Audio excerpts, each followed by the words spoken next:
This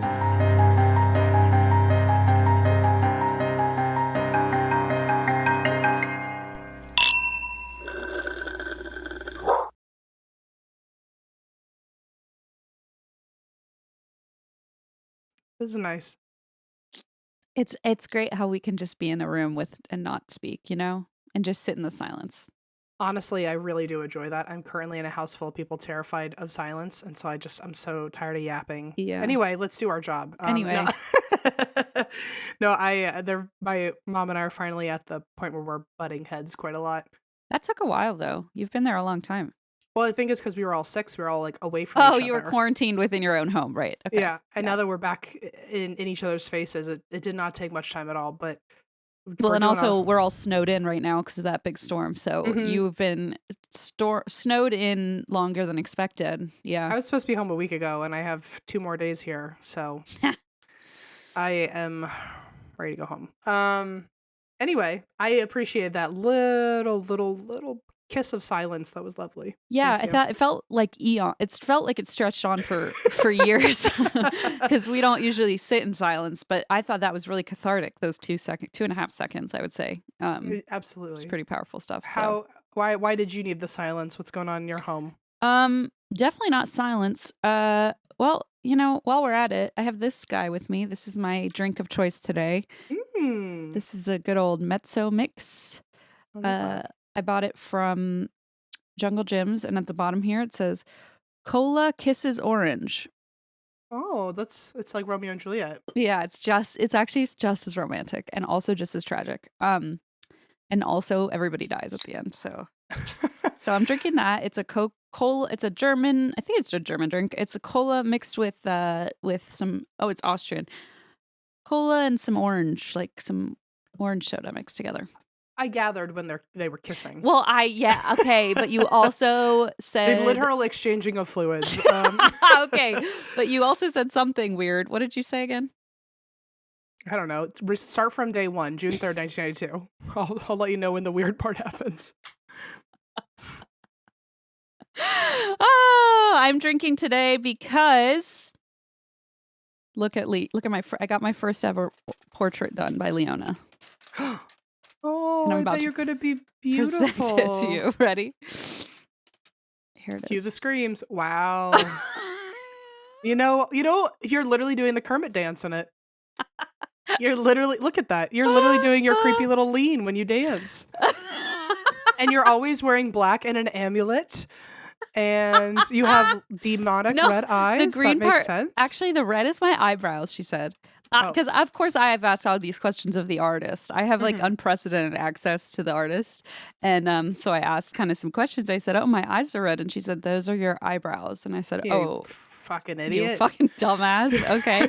And then I said, oh, I like my belly button. And she said, that's your shirt. And I said, the green part? And she said, yeah, the black part is your belly and the green is your shirt. I was like, what's my shirt? Like the size of a nickel. But okay. So it's like you're in a tank top that's 3 sizes too small. That's the most like realistic 3-year-old drawing ever. Like, oh, here's your big grotesque fucking stomach that can not even fit into the dime-sized shirt I drew for you.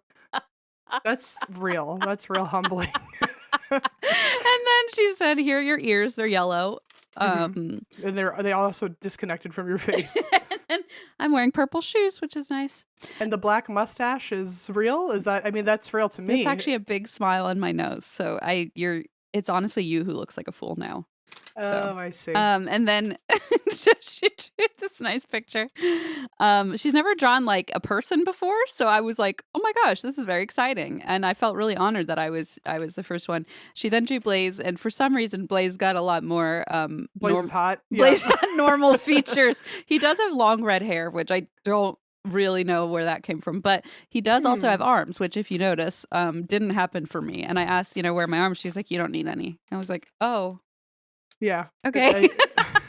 There's nothing probably even more so than a sleep paralysis demon. There's nothing more terrifying to me than a child with a crayon, because what is going to come out of your fucking head? It's so good, because have you seen those companies that make stuffies based on your kids' drawings and they all look nightmare fuel? But I love it. Deranged. It's the funniest thing ever. I want to make like a little family. This is so scary. Like this stuffy would be would be nightmare fuel. So that's why I drink. I feel like Leanne has reached a new milestone where I'm going to live in some sort of being put in my place over and over again as she paints different variations of me and explains what they are. So it's been good over here.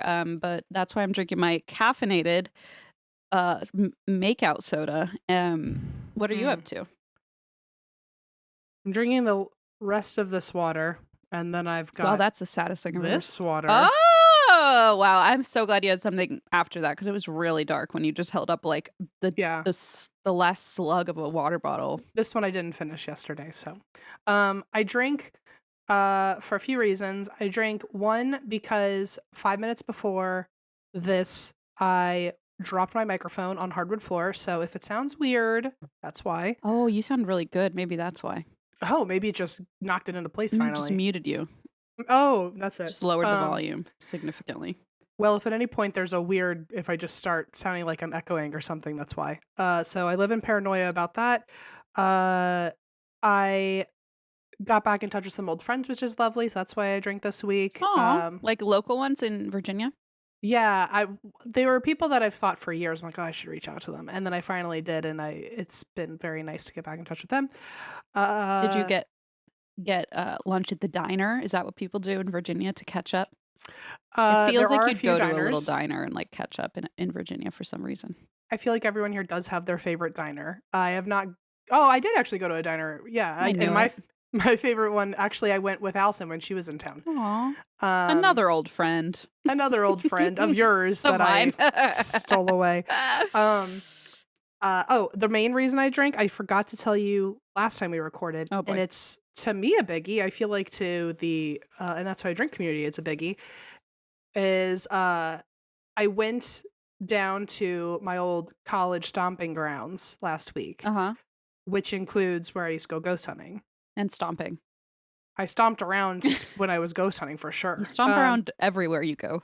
I do have a heavy heel, yes. Yeah. But I went down to Yorktown where I used to go ghost hunting, and it was like I hadn't been back since college, and so it was my first time like having a memory lane moment. And you guys, that's over a decade ago for us. If you're not keeping track or you don't know, I'm done talking about it. I want to just go jump. Come on, own reality, Come on, own reality. It doesn't feel like much further than it doesn't feel like 5 years, but when I hear 10, I go, oh wow, it has been a while.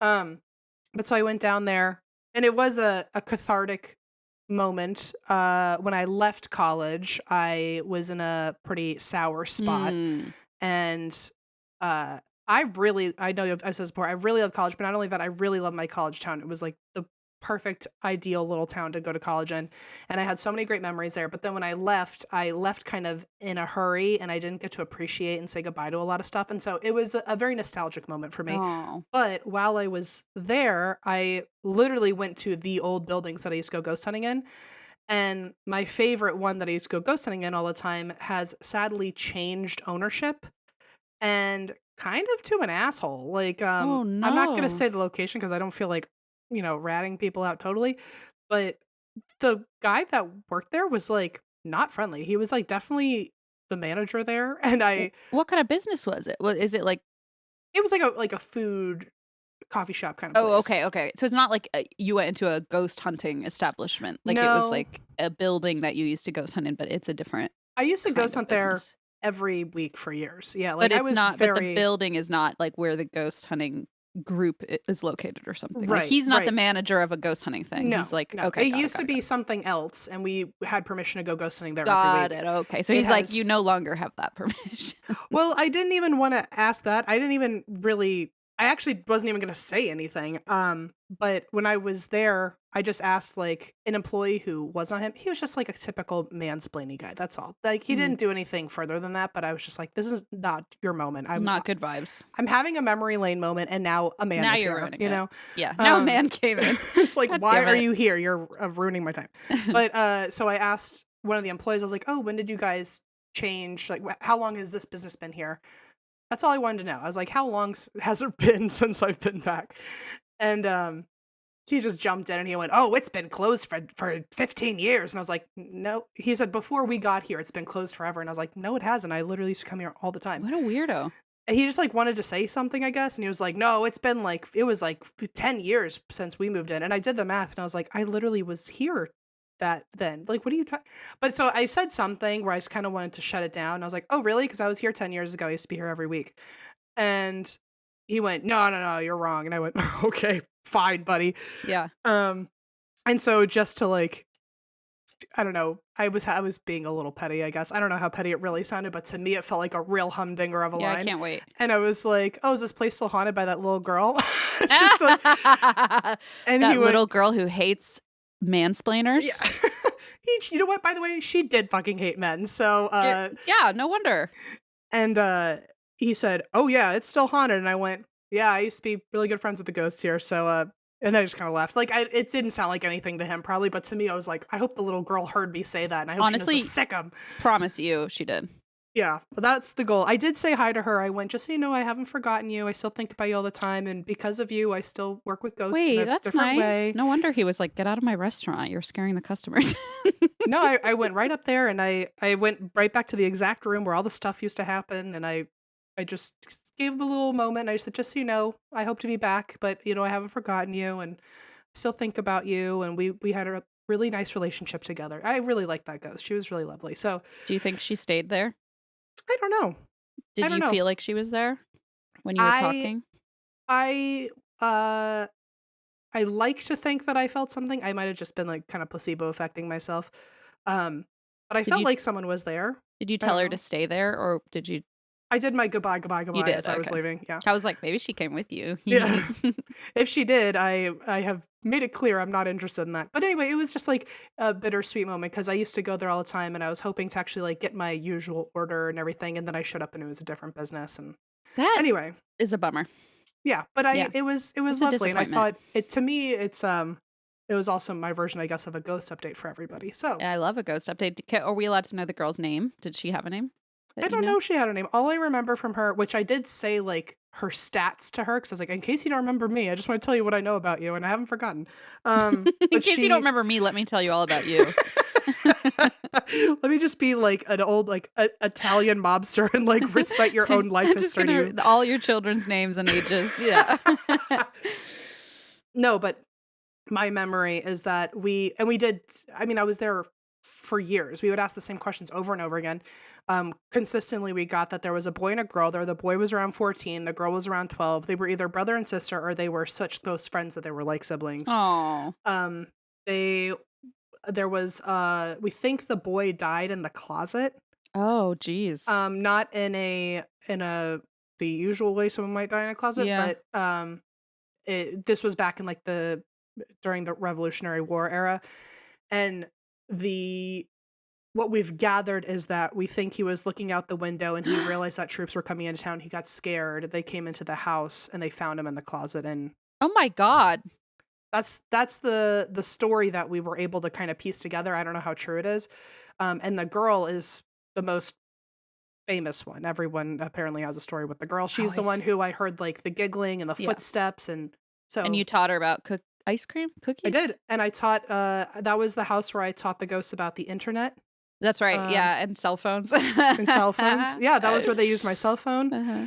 Anyway, a lot of good memories there. So Wow, it that's was like what I imagine. Like every time you talk about your ghost hunting days, I picture that room. I mean, I don't know what it looks like, but like I have a picture in my head of like the room where you talk to the girl ghost and all I that. took a picture for you actually. You should send it to me. Maybe I should draw a picture of what I saw. Oh, that'd be great, hon. So I won't send it to you yet, but let me know when you I don't know how to draw a picture. Ask Leona. Oh my God. Done. Is this her? Is That's this the girl? actually, wait a minute. Wait, she has red eyebrows? I think your kid automatically writes, and I think Automatically draws. automatically draws. She nailed it. Anyway, so I was happy to be there. It was a lot of closure for me, but it was also like, oh, Aw. it had to be ruined by a man, you know. Yeah. But it was Yeah. nice to be back in a room that I've just thought about forever. So That's why I kind of drink. nice. I hope she was happy to see you. I'm sure she was if she's still there.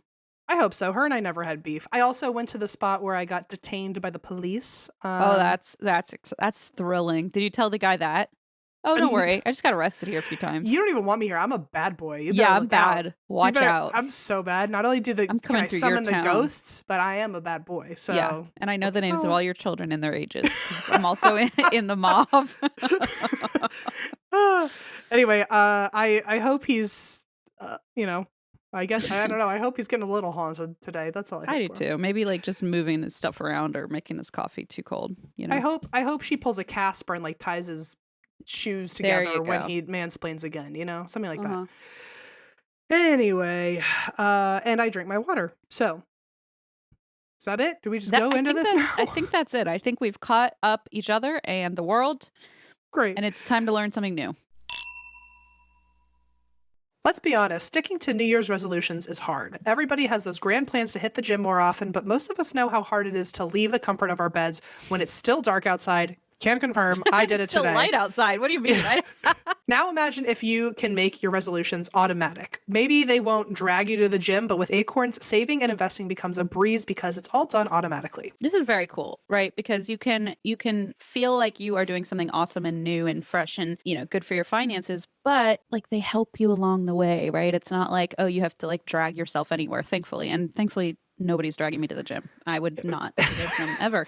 Today's episode is sponsored by Acorns, if you can't tell. Acorns makes it easy to start automatically saving and investing so your money has a chance to grow for you, your kids, and your retirement. Acorns will recommend a diversified portfolio that fits you and your money goals, and you don't need to be rich. Acorns lets you invest with the spare money you've got right now. You can start with $5 or even just spare change. That's so kick-ass.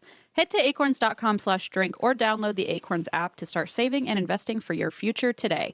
Paid client endorsement. Compensation provides incentive to positively promote Acorns. Tier 1 compensation provided. Investing involves risk. Acorns Advisors, LLC, an SEC registered investment advisor. View important disclosures at acorns.com/drink.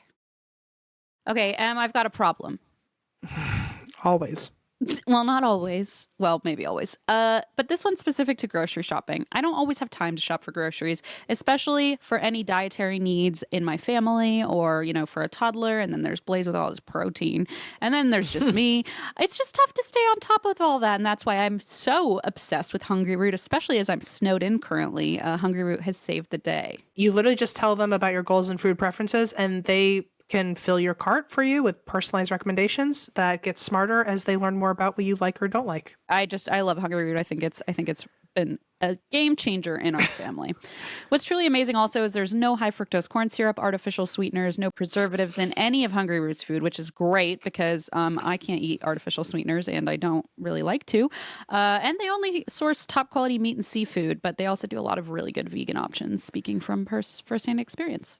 You are going to love Hungry Root as much as we do. Take advantage of this exclusive offer. For a limited time, get 40% off your first box, plus get a free item in every box for life. Go to hungryroot.com/drink and use code DRINK. That's hungryroot.com/drink, code DRINK to get 40% off your first box and a free item of your choice for life. hungryroot.com/drink, code DRINK. Okay, I'm very excited about this. This is like, I actually was intentionally trying to find a story with some short information today. Of course, that's when I finally find one that's long. Yes, that's how this goes always. Mhm. Yep. So we're gonna, I assume we're gonna try to rapid fire here. But this is the May Stringer house, and it is in Florida, Okay. where not a single other crazy thing has ever happened. No, certainly not. It's very calm down there. Very normal.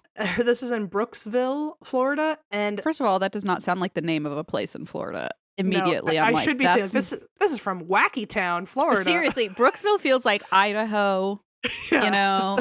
Florida has to be something like Tortoise Shell Bay or some bullshit. I was just down there, and I'm clearly totally over it. You're missing Tortoiseshell Bay, I'm Wacky so Town, missing. Florida. I actually did find well, I didn't. My dad brought us to a tortoise burrow, and we saw the mommy come out. Oh, And it was really cute. And then she saw us and was like, get the fuck away from us. And we were like, sorry. it's not called a Human Bay. Literally, she was like, how many times do I have to tell you? Bernie, get out of here again. Bernie, stop bringing your weird friends and family over to my burrow. Anyway, I did see a tortoise, but that's about all the excitement to be had there for me. Good to know. Well, it's because you missed Brooksville. I missed Brooksville. And let's see. This house is on the National Register of Historic Places. I feel like I always have to say that for some reason. Where is Brooks? Is that like what part of Florida? Do you know? Or like You're is asking me things. I just don't know. Oh my God, you don't even know this? Okay, Brook, what is it? I really thought we were just. I thought Florida was a good enough I mean, geographic no, because point. there's also like Miami, but then there's like I think it's near. It's like a Henrico County. Maybe it's near Tampa. I saw like a lot of my sources were Tampa news outlets. okay, wow, Brooksville's a city and county seat of Hernando County, Florida. Hernando County, not Henrico. Okay, this is apparently a much bigger town than I thought. Maybe. Let's see. You're right, So like Tampa area, but like farther north. Hold that right out of my. You're so good at things. I know. So obviously this place is near Tampa. We all knew that. And this house is sometimes referred to as Florida's most haunted house. And as soon as I saw that, I went, "Ugh, this is not going to be a short story." No, and also like, really? Isn't there all that shit in Key West? But okay. Like, what happened to the St. Augustine Lighthouse? Right? I guess it's not a house. Maybe that's what they're saying. Like, this is technically a house. Yeah, I don't know because when it comes Robert to the Doll's house, there's Hemingway's house. There's a lot of haunted houses. When it comes to most haunted, I'm always like, okay, so you're in a listicle. That's like right. I guess anybody could say that technically. Yeah. Until you know what we should do? We should come up with the award ceremony. I love that. Why not? I call it a ghosty, a spooky, something like that. And whoever wins the spooky is the most haunted until next year when someone else can win the spooky. Okay, so it's like a place. Like a place that is most haunted. Okay, cool. I love this idea. And okay, here we go. So it is like one of those painted lady Victorian homes. It has gingerbread trim. Love that. I love that. And it is now a 4-story house. It was originally a 2-story, 4-room house. I only mention that because there's a fun fact that comes up about that. But these days it's a 4-story house. It was originally a plantation home. Yikes. There were 56 enslaved people here in one given year, according to an 1860 census. And it was remodeled later to become the 4-story house it is today. It was about half that size back then. As you can predict, super racist history here. Not only were there a lot of plantations in the whole area of Brooksville, Florida, but there was intense KKK activity here. They were actively trying to remove indigenous people still living there all the way through the 1800s. The city itself, Brooksville, is literally named after a guy who physically beat up an abolitionist on the Senate floor. And here's your award, the town key. It's just like, what in the world? Okay. So, the first person who lived on the property that we know, let me put it this way, the first white person to live here. It was in the 1840s. The person who discovered it for the first time ever. You're onto something. Yeah, I get it. I know how it goes. His name was Richard Wiggins, and he moved here under the, yikes, Indian Removal Act. Dick Wiggins? You don't say. Dick Wig. Yeah, that's exactly right. He... So he was a homesteader, and he moved here under this act that basically said, "Oh, if you move on this property and live here for 5 years, then we're going to give you 160 acres." And it was basically a way to very quickly push people out. So he lived on the property, but only like 15 years later, the house that we talk about in this story was built, and it was built by a guy named John May, who, fun fact, with his 56 enslaved people in just 1 year, was the second largest owner of enslaved people in the area. So that's the person we're working with. He and the last horse across the finish line. That's right. So he and his wife Marina, and then their daughters Matilda and Annie, are the ones that moved in. The house. This is why I mentioned the setup of the house. When he built it, not only was he like already a character I wouldn't like to break bread with, but he's also a little slimy because he built the house very weirdly to avoid taxes. So for example, their staircase was outside, and basically the house was detached, so it was almost like a first floor and a loft. So he's one of those where he's like just trying to skirt rules that like he can perfectly follow, but chooses not to because he thinks he's above it. Okay. Yes. Excellent. Lucky for our story, 3 years in, he's dead. Oh, So good. Oh, good. He fell he down the stairs one summer day one outside staircase at a inside time. of a swamp. So he dies of tuberculosis, and Oh. his funeral is in the parlor.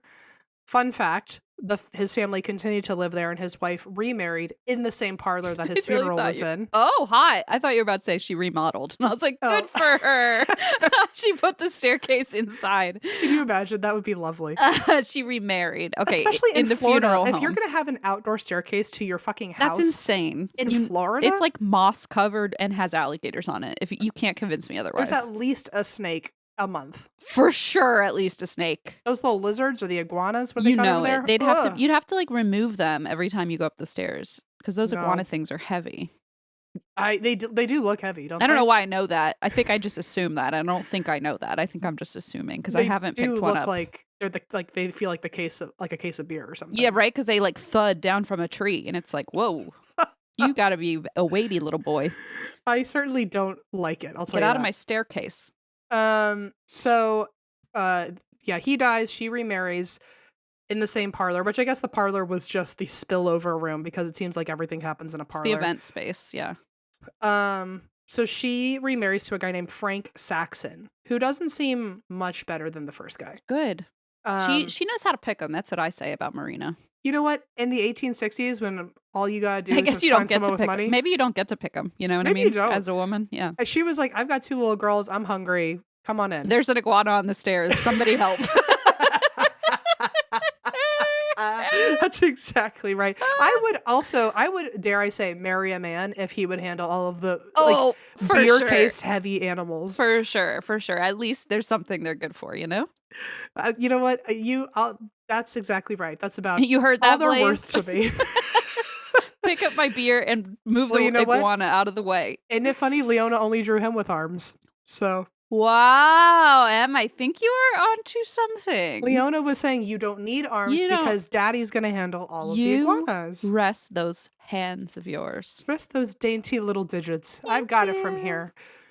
So she marries Frank. Frank is a Civil War soldier. Guess what side he played on? He is known as a Confederate hero. What does that Oh, mean? Good. Oxymoron to me. And fun fact, he was also casually involved in the murder of a local Black reverend who was formerly enslaved by the family he just fucking married into. Ew, what? This reverend who, is now free. Is there a better way to say that? Oh, No? I think emancipated, maybe? I don't know. Emancipated. He was now reverend. He officiated interracial marriages. I guess there was one couple that got married. Remember back then that was not legal. Right, of course. The town racists, probably 99% of the people there, hated this, and there is I don't know the entire exact gossip, but there were a few squabbles where the group would like approach this reverend and threaten him about like, hey, don't fucking do that anymore. At some point, the group approaches the reverend again. One person in the crowd, who was not Frank, but it was certainly his friend, shot the reverend and killed him. Jesus. Okay. And not only that, but during these like white supremacist riots, they also like set the courthouse on fire and destroyed a lot of the like testimonies about this event so they can maybe get away with it. And Frank's like part of this group. He's complicit in the behavior. Got it. seems. Okay. And so anyway, a lot of the fun fact history about this house is also now never going to be found out because records of this house were at that courthouse and got set on fire. So Great. we don't totally know anything after that squabble. So anyway, The Frank- squabble. This is a little this squabble. big fat racist murderous squabble. Oh, so- God. So that's Frank. He's a Confederate hero who also is friends with people who kill emancipated people. Yeah, great. Super duper. So What could go wrong? I know. Again, Marina, girl, I hope Girl. it's because you're desperate, not because you think they're actually that cute. Yeah. So the group, so that's it. That's the history to him. So Frank, second husband, and Marina have a son. The son ends up dying at 5 weeks old. Oh. Later on, they have a daughter who, if you don't remember anything else from this, remember that her name was Jessie May. She's our main ghost. Oh, and wasn't the last name? Oh, so that's just her last name, May. I think in honor of her previous that's her middle name now. husband. They named her middle name May. Gotcha. In honor of her mom's late previous husband. relationship. Yeah. Yeah. Okay. And also maybe to connect her to her other 2 daughters That's that fair. she has. Yeah, that makes sense. Their last name's May. And May is a nice middle name anyway. It's has a nice ring to it. I will say, interesting that Frank was supportive of that. So I agree, but maybe it's when someone dies, it's well, that's maybe it was just more accepted. I don't know. Yeah. So they had the son who died at 5 weeks. Then they have Jessie May, but Marina dies during childbirth. Oh no. And Jessie May also dies at 3 years old. Oh no. Jeez. Okay. Yeah, and we don't know the reason for that.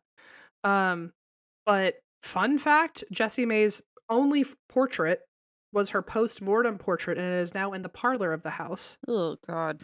But I think it's a way to honor her. She seems to be a very popular ghost there, and she seems to really like when people mention her. So maybe the picture is to stir I have conversation. Full body completely covered in chills for some reason. Is it her? I don't know.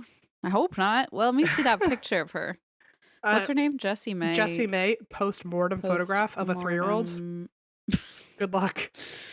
Sorry, everybody. Oh, wow. Oh, wow. Mm-hmm. It's wild that they used to do that. Sad. I get why they used to back then, but it was... Yeah, because it's still... you didn't know you would need a picture, before they passed, and then it's well... Or if it's the only memory you'll have of them. Yeah, exactly. Oh, take the picture. Okay, this is starting to get really sad and weird. Okay, I'm out. Bye. So that's the history of the May family who lived here, is that basically Marina had 2 relationships here. Children came from both of them. Mm-hmm. She ended up dying in the house. Her first husband died in the house.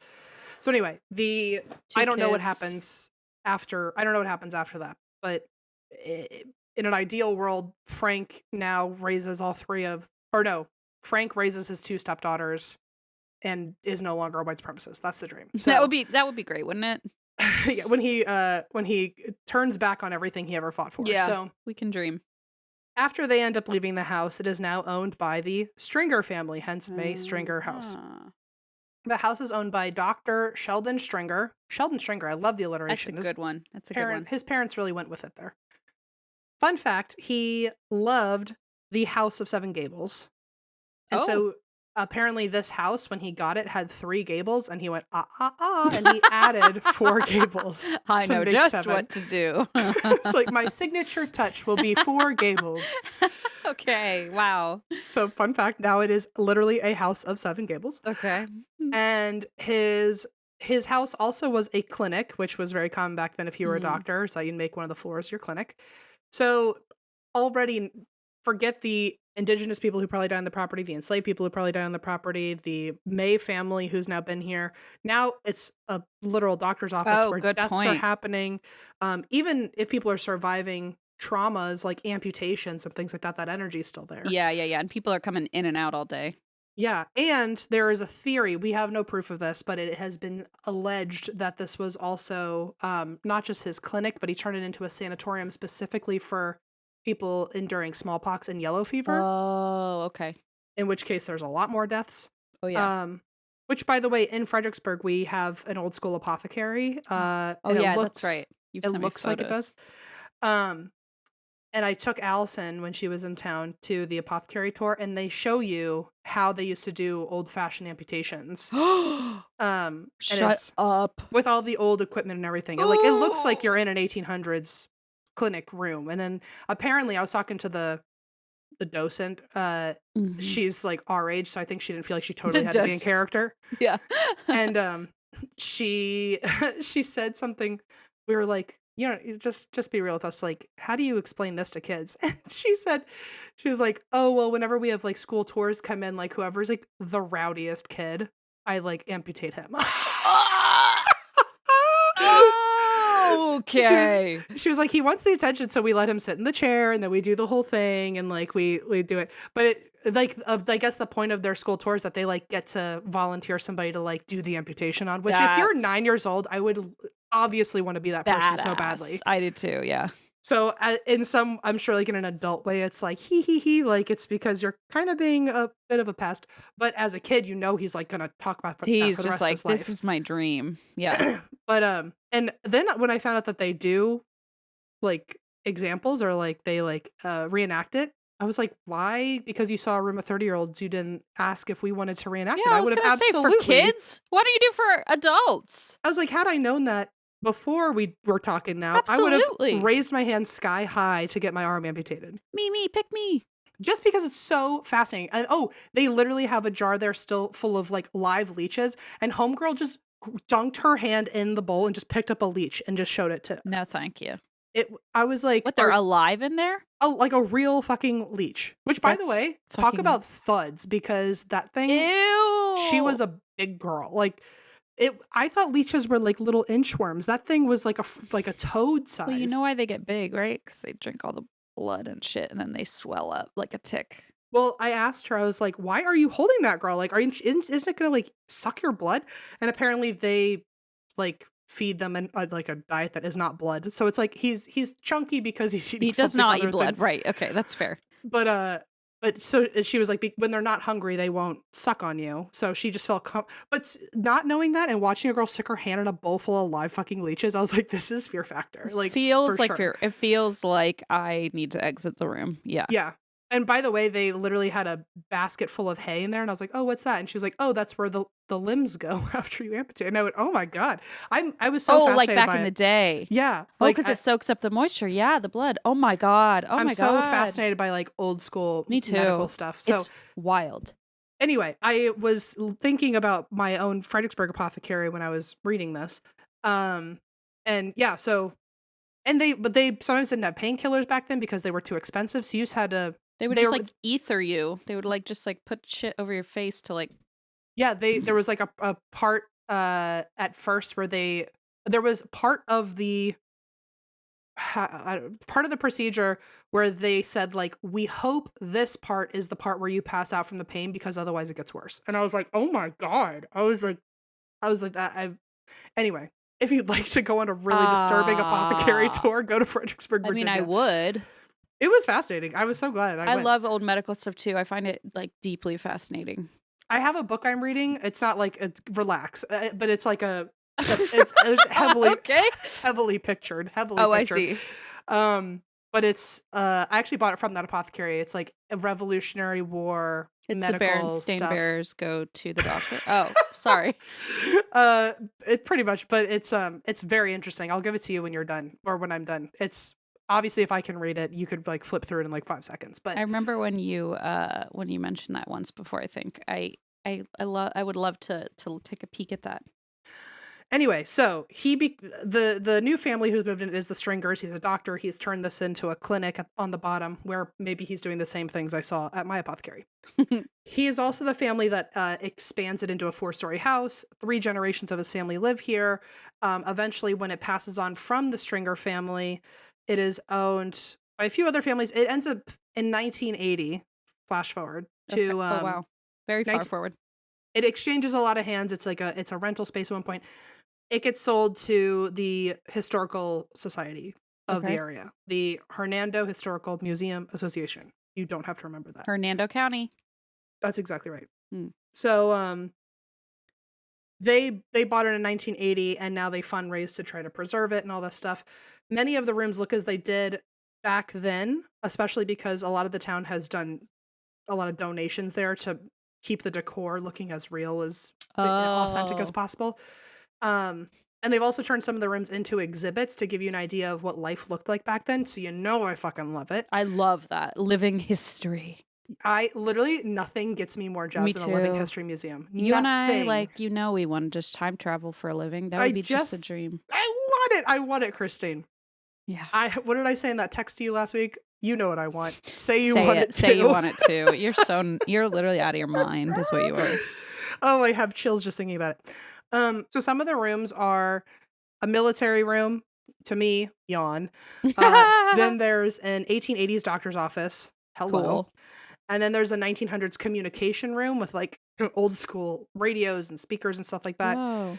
And obviously the museum is aware that they're incredibly haunted. They lean into the haunts, so it's not like they're trying to hide it, which I love. And the museum hosts home tours, like of just the building, but also 2-hour to 6-hour ghost tours with equipment. Oh, cool.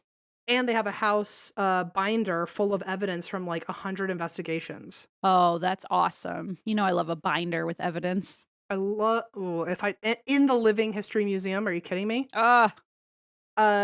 There's 2 people I'm going to talk about who work there. One's name is Bonnie. We love Bonnie. And then there's Autumn. We also love Autumn, but we know less about Autumn. Okay.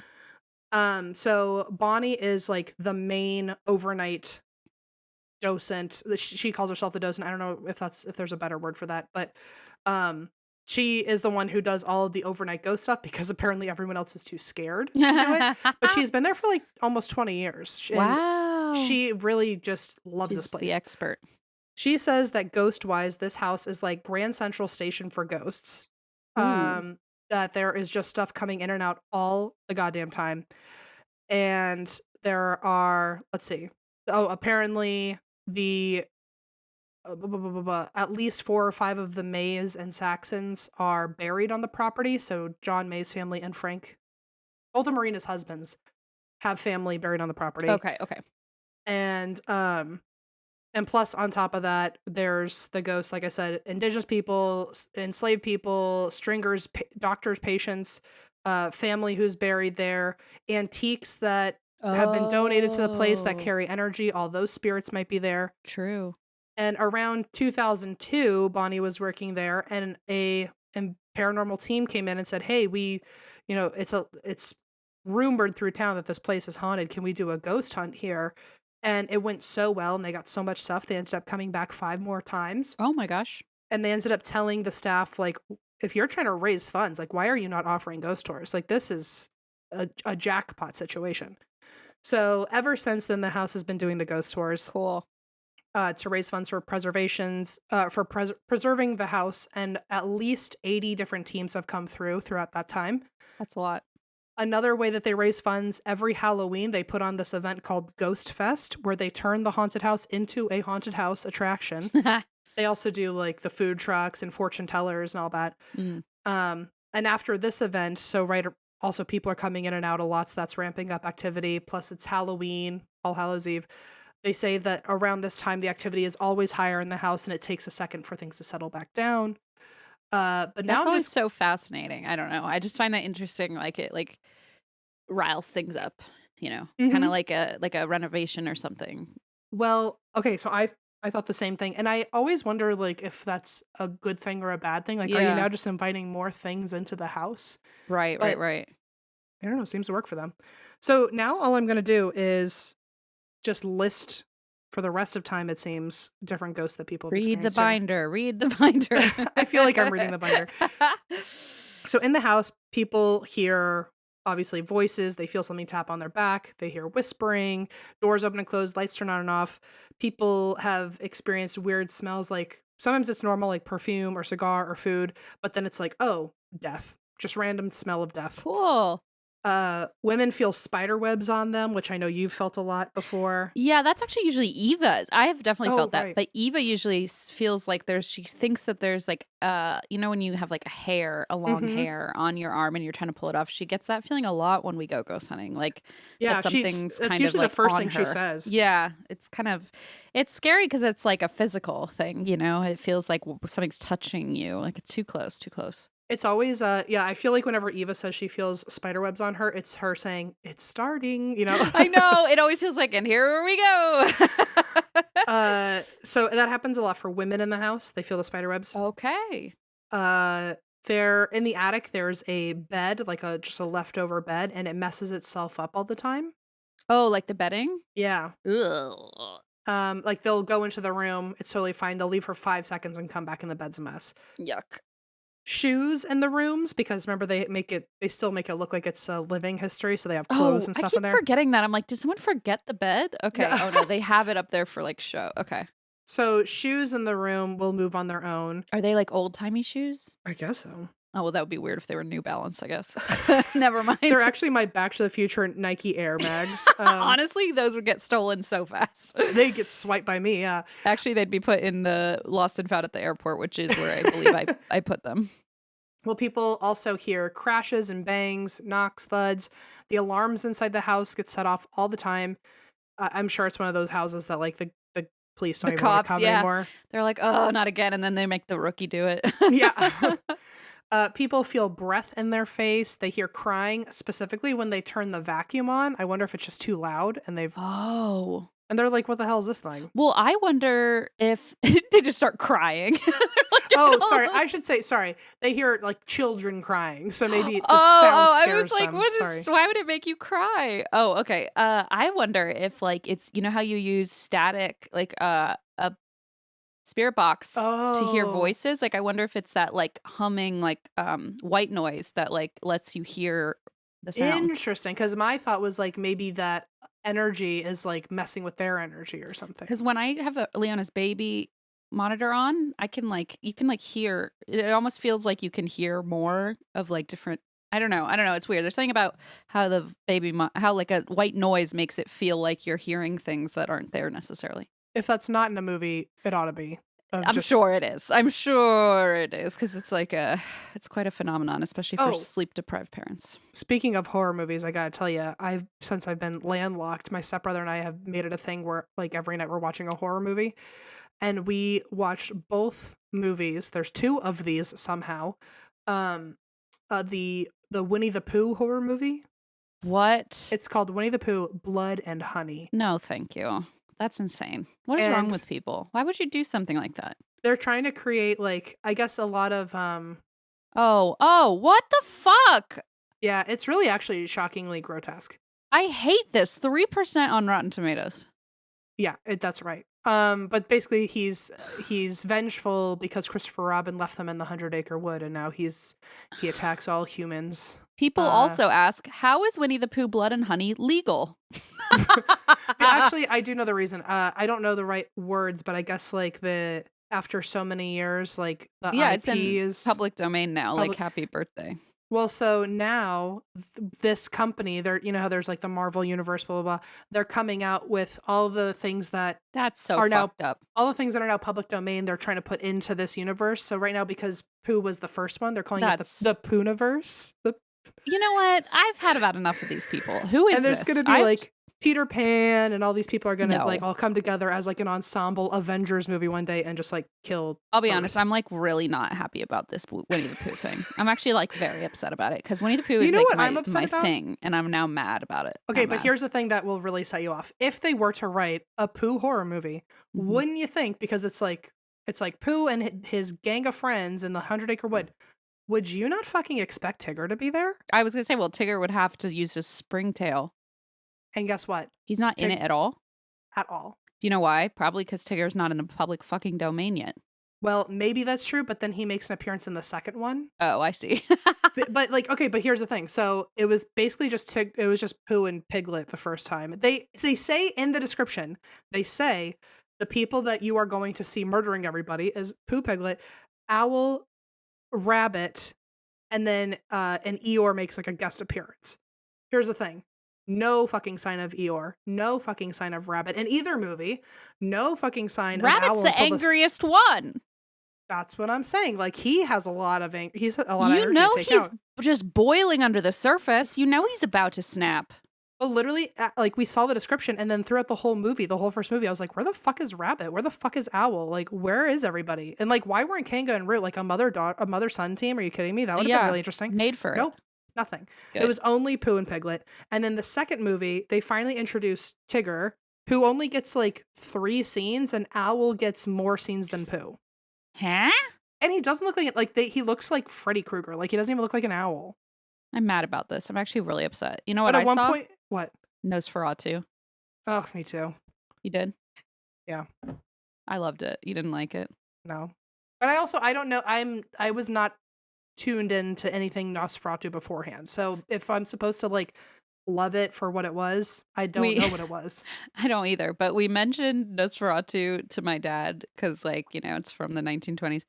And he's like, "Oh, yes, I know that guy." And we were like, "You know that guy?" Are I mean, you him? He to kind of be looks like fair, Ghost Fraud. yeah, he does a little bit. To be fair, he also said that he knows the Grinch, and we were like, "Okay, you've really lost it, I think." But so Interesting. then we're watching the movie, and every time this motherfucking monster is like doing something grotesque, I just like kept turning to my brother and going, "I can't believe Dad knows this guy."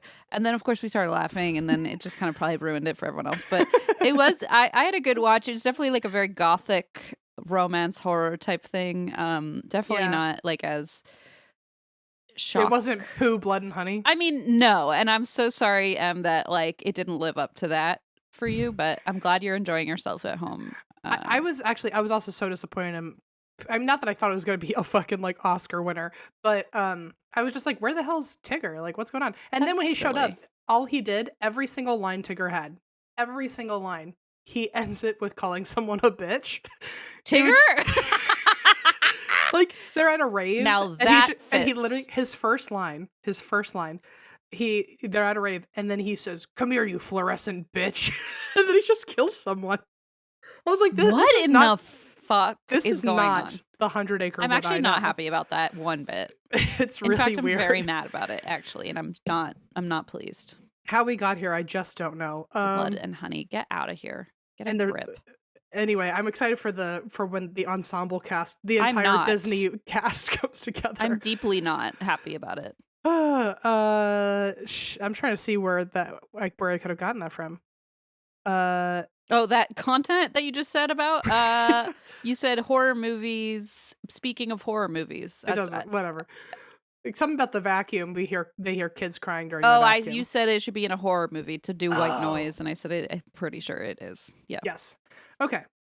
Did everyone enjoy that tangent? Great. No. Sorry. People also see black mists. They see apparitions. Apparently, playing music downstairs triggers really eerie energy. They think that's connected to the record player. Ooh, that goes with the sound again, like the vacuum, the music. Like you start hearing stuff. I don't know. That's interesting. That's a good point. They also see a soldier sitting in a wheelchair where like the clinic used to be. People have seen a World War II soldier. And seeing a soldier, like an old-timey soldier, would scare me so badly. Because just after watching all those like war movies in middle school and stuff where you had to see all the reenactments, and it's like, if I saw a soldier in front of me, like from an old-timey period with a weapon, I would be so fucking terrified. Like, especially it would because scare the shit out of me. If I saw them, I would assume like, oh, I'm witnessing a moment of war. Now I've like, yeah, like if they're holding a fucking bayonet, like, oof. And they're coming at you. Right. Well, apparently there's this World War II soldier that people have seen after like his diary got donated there. That's interesting. He's attached to his diary. He was a poet. He's a bad boy with a good heart. With a heart of gold. He's got an artsy side. You know I'm already falling for him. Oh, that's because you fear him and love him at the same time. That's your favorite. That's your favorite. Blood and honey, baby. So on one tour, someone's ponytail lifted itself. Ew. Yuck. Like someone was picking it up. Ew. They're like, what the hell is this? Take this thing out. On another tour, a visitor was disappointed she hadn't heard anything. And then right behind her, there was this really loud whistle everyone heard. Yuck. One person heard apparently Tigger was there because one person heard the bathroom doorknob jiggling, and at the same time they got an EVP of someone saying bitch. Bitch, the doorknob won't open. Come here, you fluorescent bitch. Bitch, I'm stuck in the bathroom. Fluorescent bitch is insane. They need to go to jail, these people. I don't care. They're going to prison. So that staircase that was outside with all the iguanas on it eventually got moved inside during the renovations, which thank God. And there are lots of noises, lots of activity on those stairs. Some people even see a shadow person on the stairs. The employee Autumn, it's who that I guy mentioned, being like, "I'm not paying taxes on this, okay?" Yeah, he's like, in case the H&R Block guy comes over, they were outside. This was not me. So Autumn, the other employee I mentioned, this is her story of seeing a shadow person on that staircase. This is a quote from her. She said, "I had walked to the front door to make sure it was locked, and I had my cell phone light on because we had already shut everything. Down. So she's walking around with only her cell phone light on, right out of a horror movie. Mm. And when I got to the foyer, I shined my light towards the door, and he was standing between myself and the door. Like, This no. Like, random guy. immediately, no.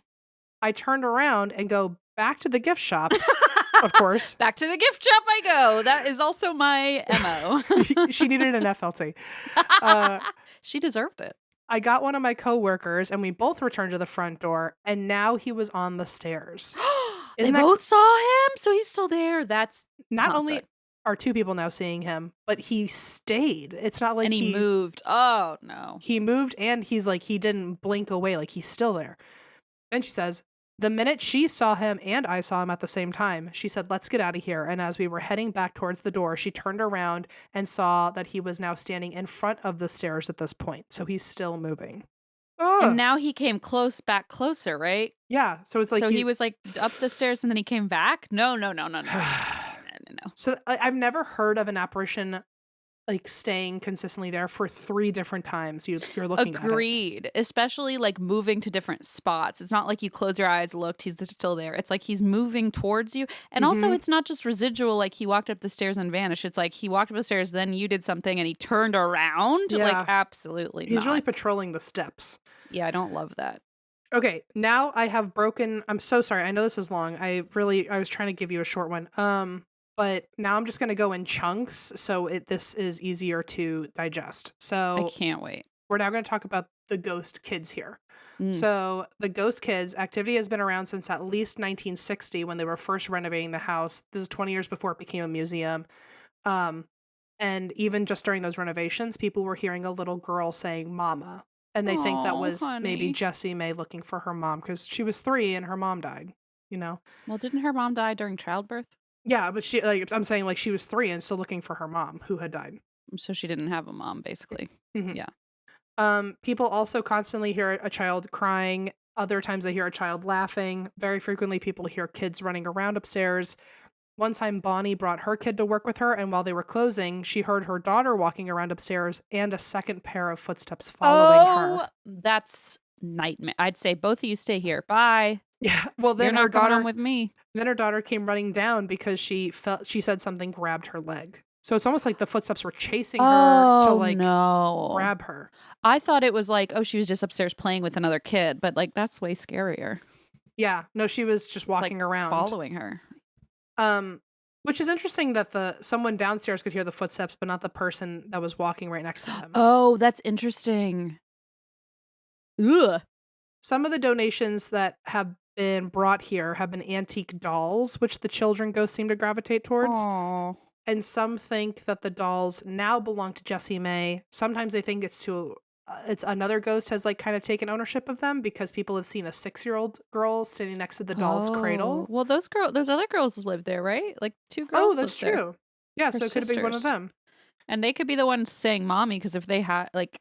Oh yeah. Because if they grew up with their mom involved, yeah. Oh.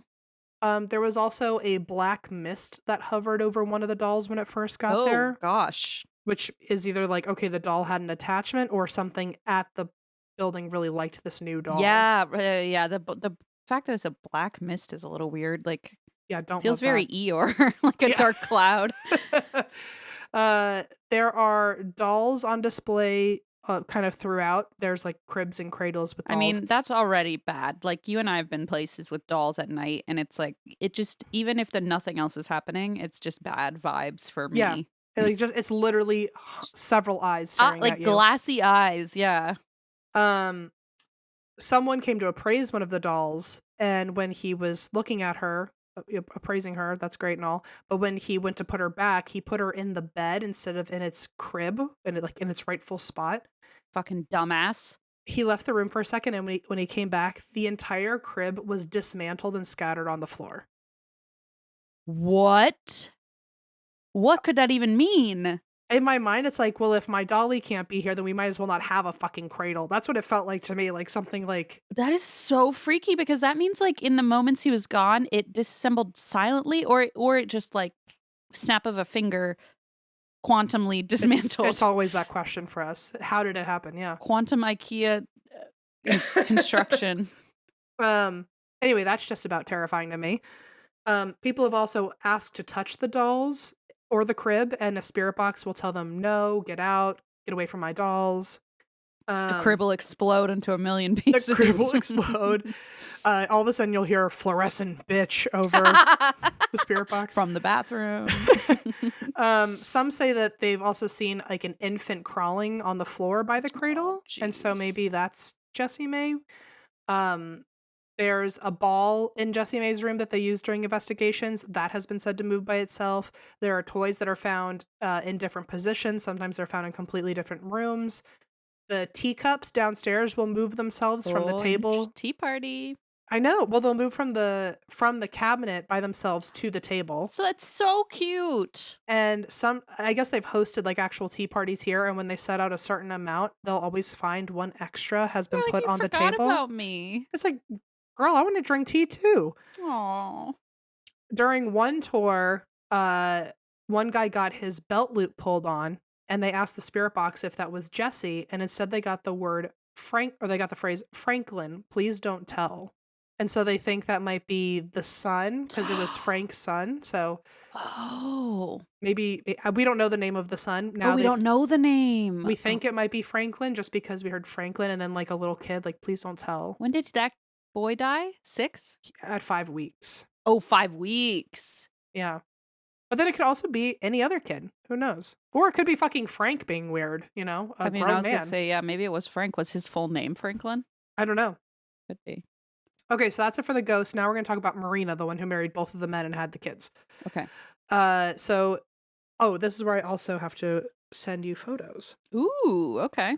I lit a candle in here, and it's like, I just lit my usual pumpkin one from Target that I always have in the fall, and there's something like, you know how a smell just makes things like feel completely different? Oh, yeah. It feels like so nice and cozy in here because it's like that pumpkin candle, and I feel like I've just been doing like Christmassy candles, and all of a sudden I'm like, oh, it's so nice and like autumnal. Autumnal. Even though I'm snowed into my home in January. Okay, so this is Marina. Okay. Where are you sending it to the group or to the? I haven't sent it yet. Oh. So Marina is seen often, or we think this is Marina. There is a woman that is seen a lot in a dress with her hair up. At this point, we think it's Marina. She's been seen quite a few times. And one time a new volunteer was working and she was standing next to some of the quilts that were hanging in the kitchen, I think. Mm-hmm. This woman who seemingly was part of the tour, she walks up in front of everyone and smiles, points at the quilts and goes, "This one's mine." And then she fucking faded away in front of everybody. No. On one tour, a guest said he actually used to used to live in the house as a kid. So he kind of also did the memory lane thing I just did. Yeah. But he went on a tour of the house and said, "By the way, I used to live here."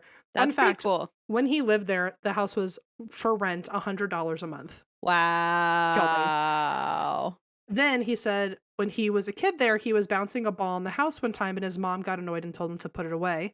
So he goes up to his room, he opens the door.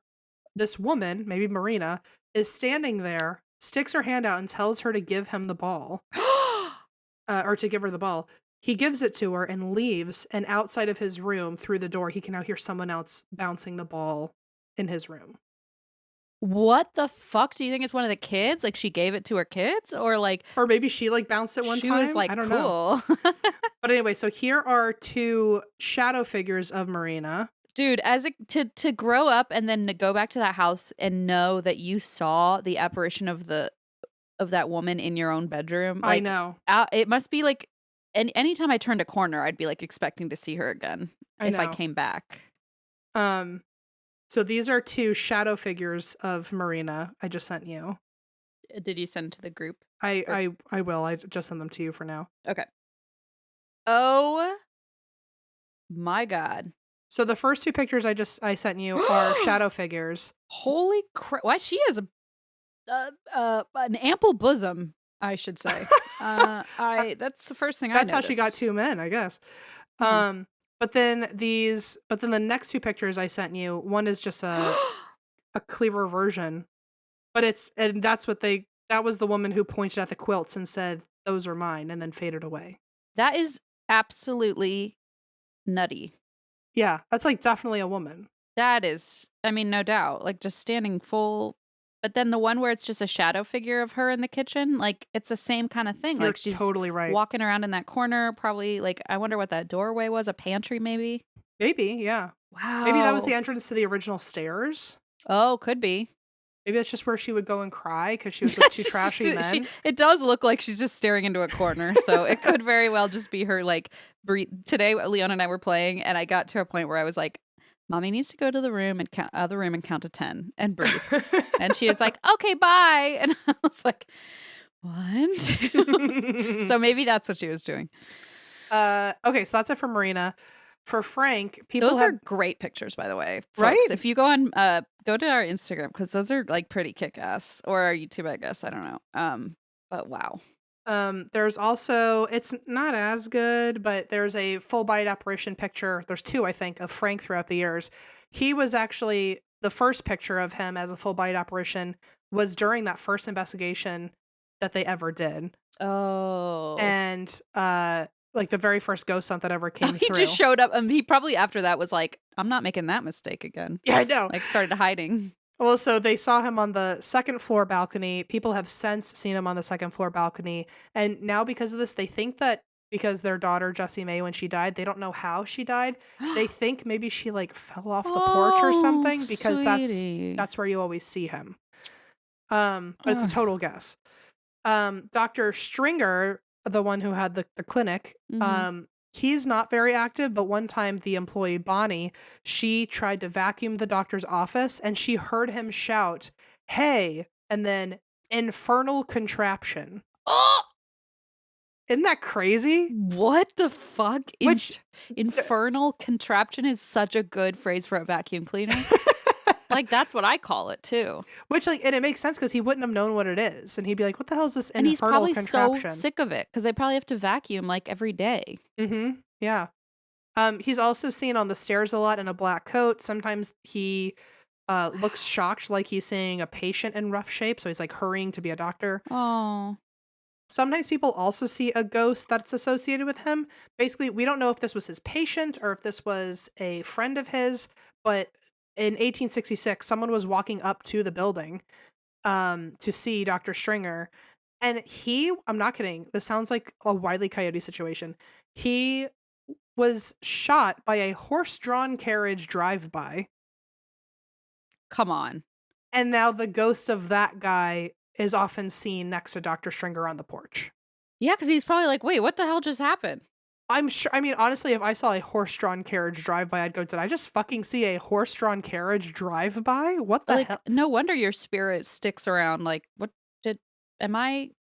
just happened? So anyway, that guy gets seen quite a lot. I don't know what it's like, oh, I just saw someone shoot you and now ride off on their horse at like 10 miles an hour. Yeah, what? Okay. Clomping along. Then, okay, I've got two more for you. I'm so sorry this is so long. Please, no. I love it. There is a ghost named James. We like James a lot. He is a World War I soldier who was, I guess, a guest here at some point, and he is said to have died by suicide in the attic after he found out that the love of his life was married to someone else. And this story is kind of assumed by the staff. They found like a vague obituary about a guy named James that this happened to, and they are pretty sure it happened in this building. They don't know, but they do know that there was a regular spirit around here that kind of matched the description they picked up on. Oh. They just call him James, and he seems to be fine with it. But their guess is that this is the James story. I see. He apparently gravitates towards women. He's very kind to women. Apparently women, when they feel weird in the building, they will ask James to protect them That's nice. while they're there. People have seen him standing at the foot of their bed. Yikes, Well, that okay. doesn't feel very safe to me. People have gotten an EVP of a man saying a woman's name, and they think that that's James saying the love of his life's name. Oh. While when they first discovered James, he was constantly throwing things off of the walls, especially this Uncle Sam World War I poster. And that was interesting. It was always whenever Bonnie would come into the house. Anytime she would like start Poor her Bonnie. day, She's just trying to vacuum. God. she was just like, I'm just trying to open the fucking door to get in, and all of a Just trying sudden, to preserve Uncle this Sam. damn building. Uncle Sam's on the floor again. And what's really creepy about that poster is, doesn't it say like "I want you"? That famous Uncle Sam poster. I want you. Yes. Ugh, I'd be terrified. If that's the only poster that's constantly flying off the wall when I walk in and it says, I want you. Yeah, I think it's I want you, right? I think Or so. we I want want you. you I want for you. the. Yeah, I want you for US Army. Yeah. Yeah, no, thank you. No thanks. So, despite it saying, I want you, the way that she pieced it together was like, oh, maybe this ghost is attached to World War One. So, Yeah. for a while, he was constantly throwing things, and eventually he threw the poster so hard off the wall that the glass shattered, and then Bonnie yelled at him. And through enough spirit box sessions over the years, they realized that James just wanted acknowledgement from her when she came into work every day. So now every time Bonnie comes in, she says, "Hi, James," and then she feels something pet her on the head, like a hello. And He's then like, hello, friend. yeah, I won't throw glass at you this time. and ever since then he's stopped throwing things. They just say hi to each other every morning, and that's it. Now, That's actually kind of lovely. I'm totally down with a ghost where the worst he does is pet my head hello. And just say greetings. Yeah. Yeah. Okay, the last ghost I have for you, his name is Gary, and he is also known as Mr. Nasty. What? No, Now- if this is another Winnie the Pooh like cinematic universe thing, I don't want to be part of it. I will Mr. say I Nasty. watched one clip of something. I won't even say what it is. But there was a woman who decided that she wanted to investigate here. She was giving female Zach Bagans energy. Oh, good. That and- must go well. First thing in her 45-minute movie that I had to watch was she said, "I want to know how nasty Mr. Nasty gets." Ew! Good for you. Okay. I want you to know the immediate response from me. I just went, like, You're like, we're in for a long ride. I guess I'm about to lose the next 40 minutes of my life. So, anyway, so he lives in the attic, and he is known as Mr. Nasty, by the way, because of his naughty language. He apparently says I think him and Tigger are friends. You know what I'm saying? Naughty language. Yeah. So he lives in the attic. We think the attic maybe was once like the enslaved people's quarters. Yeah. Not totally sure, but one can guess. It's up on the 4th floor, and it's the most active room in the house. It belongs pretty much alone to Gary / Mr. Nasty. I don't know why we picked the name Gary. I don't know any information on that. But basically this entity showed up like 15 years ago when there was a donation to the building about this like old actor's vaudeville trunk from 1885. And I hate this. Immediately it was I hate this. Like this like villainous scary character, and now he also has like a costume and a cape or something. Like, actually, that's a good point. Yeah. It like makes it so much more sinister, like clown like almost, you know? Oh yeah. Like vaudeville's supposed to be like showy, flashy, and now this fucking Mr. Creep, what's his name? Mr. Nasty. It's literally so much worse. Mr. Nasty is the worst word. Can I do a sidebar for you and tell you something just equally horrifying? If you must. I have a friend who I will text you the name of that you know. Mm-hmm. And I was hanging out with her while I'm in town, and I was hanging out with her mom by myself for a little bit. I just grew up with everybody, so I also popped in to say hi to her mom. Her mom and I start talking about ghosts. The way that she was completely unfamiliar about our relationship with Zach Bagans was very clear, because all she told me for the next like 20 minutes was how in love she is with Zach Bagans. And she was like, she was giving Mr. Nasty vibes, if you know what I'm saying. She was like, the way I would let Zach Bagans, blah, blah, blah. And I was like, oh, man. I don't know how to tell you how I feel. This is your friend's mom, right? Not your Yes. friend. No, Okay, got it. That feels like a friend's mom exactly type. It's a perfect demographic. That's who comments weird shit on his Instagram posts. Like, remember when he would take pictures with like what's her name from Bunnies, Holly Madison? Oh yeah. And people would be like, "Get her out of here. She doesn't love you like I would." And it's like, okay, you 50-year-old ladies. If you scroll far enough, my friend's mom is certainly in the comments. But the way she was talking about it, I was like, you obviously have no awareness of my opinion of Zach Bagans. Awkward. It's fine. Anyway, I only remember that because I was just thinking when I saw that girl in that stupid show I watched last night go, I want to know how nasty he gets. I was like, okay, insert name. We get it. Insert name, yeah. So anyway, sorry, that was a bit of a tangent, but I needed to tell you. Okay, so Mr. Nasty, he Yes, he has the actor's trunk from 1885. That's when the energy kind of came in. But uh also kind of like James, it's said that he died by suicide after losing the love of his life, but that was more like a he found out his wife was cheating on him thing. Oh, And now he just hates women. good. Of course. So a lot of women who go into the attic are terrified of the attic. Sometimes they become immediately sick. They have gotten grabbed, pinched, scratched, smacked in the face. Oh my God. He just does not like women, and a lot of times people will just sense it from outside the attic. They just go, "I'm not fucking going in there." No. Oh, I hate that. Even staff members they go in like together. No one wants to go up Do there you alone. wonder, do you think, because my first thought is, do you think he wants you to go in there so he can like pinch you or whatever? Or do you think he's like actively like trying to push you away if you're a woman? Or do you think like women just are like bad vibes and he's like, no, come on in? I don't know. That's a weird question, I guess. But I would think he like just desperately doesn't want them he near just him. is like trying to push you, like get out. I would imagine like if you're just going to constantly hurt people, you can't expect them to want to hang out with you Right, afterwards, like, you know? yeah. I just don't know if he loves hurting, like if he wants to does he keep like hurting hurting them? people. Yeah, like I would think he's like, come on in so I can slap you. I would think maybe he can't hide it, but if I were him, I would try to be like really charming and lure people in so I can I hurt guess so. them. Yeah, that's true. The bad vibes are probably what he's intending to give off. Yeah, that's fair. Well, people in the attic have also felt the entire room shake by itself. There's an obvious heavy dark energy there. People early on saw a black mass like swirling around the trunk. You already got a doll, Black I know. Mass. You don't get a trunk too. Come on, share with your friends. When he does come downstairs, because he stays in the attic, but in moments where he has come downstairs, people notice because they feel like something in their face and something being No. really handsy and grabby at them. Like, go back to your room. You know? Exactly. You have a whole floor to yourself. You literally took over half the building. Some staffs like they try to play it off like, oh, he's just moody and a prankster, but then others are like panic stricken at the thought of being When people near him. say like, oh, so and so's a prankster, I'm always like, red flag. Explain what Yes. that means, because that usually I don't want to be part of that. You know? Yeah, like prankster, like how? Like Speak on how? that. Speak like on that. speak on that. Like, are we talking whoopee cushion max? Or That's a max demon. level pranking, or are we talking like Is all my furniture upside down? I'm a sexual harasser? You know, which one is it?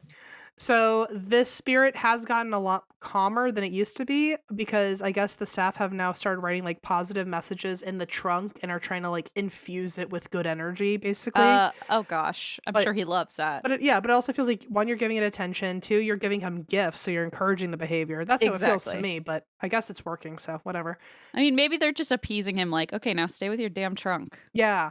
Well, Bonnie, the one who is like all about the ghost here, she has even said that her and Mr. Nasty absolutely to this day do not get along. She only goes up there once a month to clean, and she literally said that the two of them have declared a truce with each other, that they just don't go in each other's spaces. Wow, with that infernal machine. Yeah.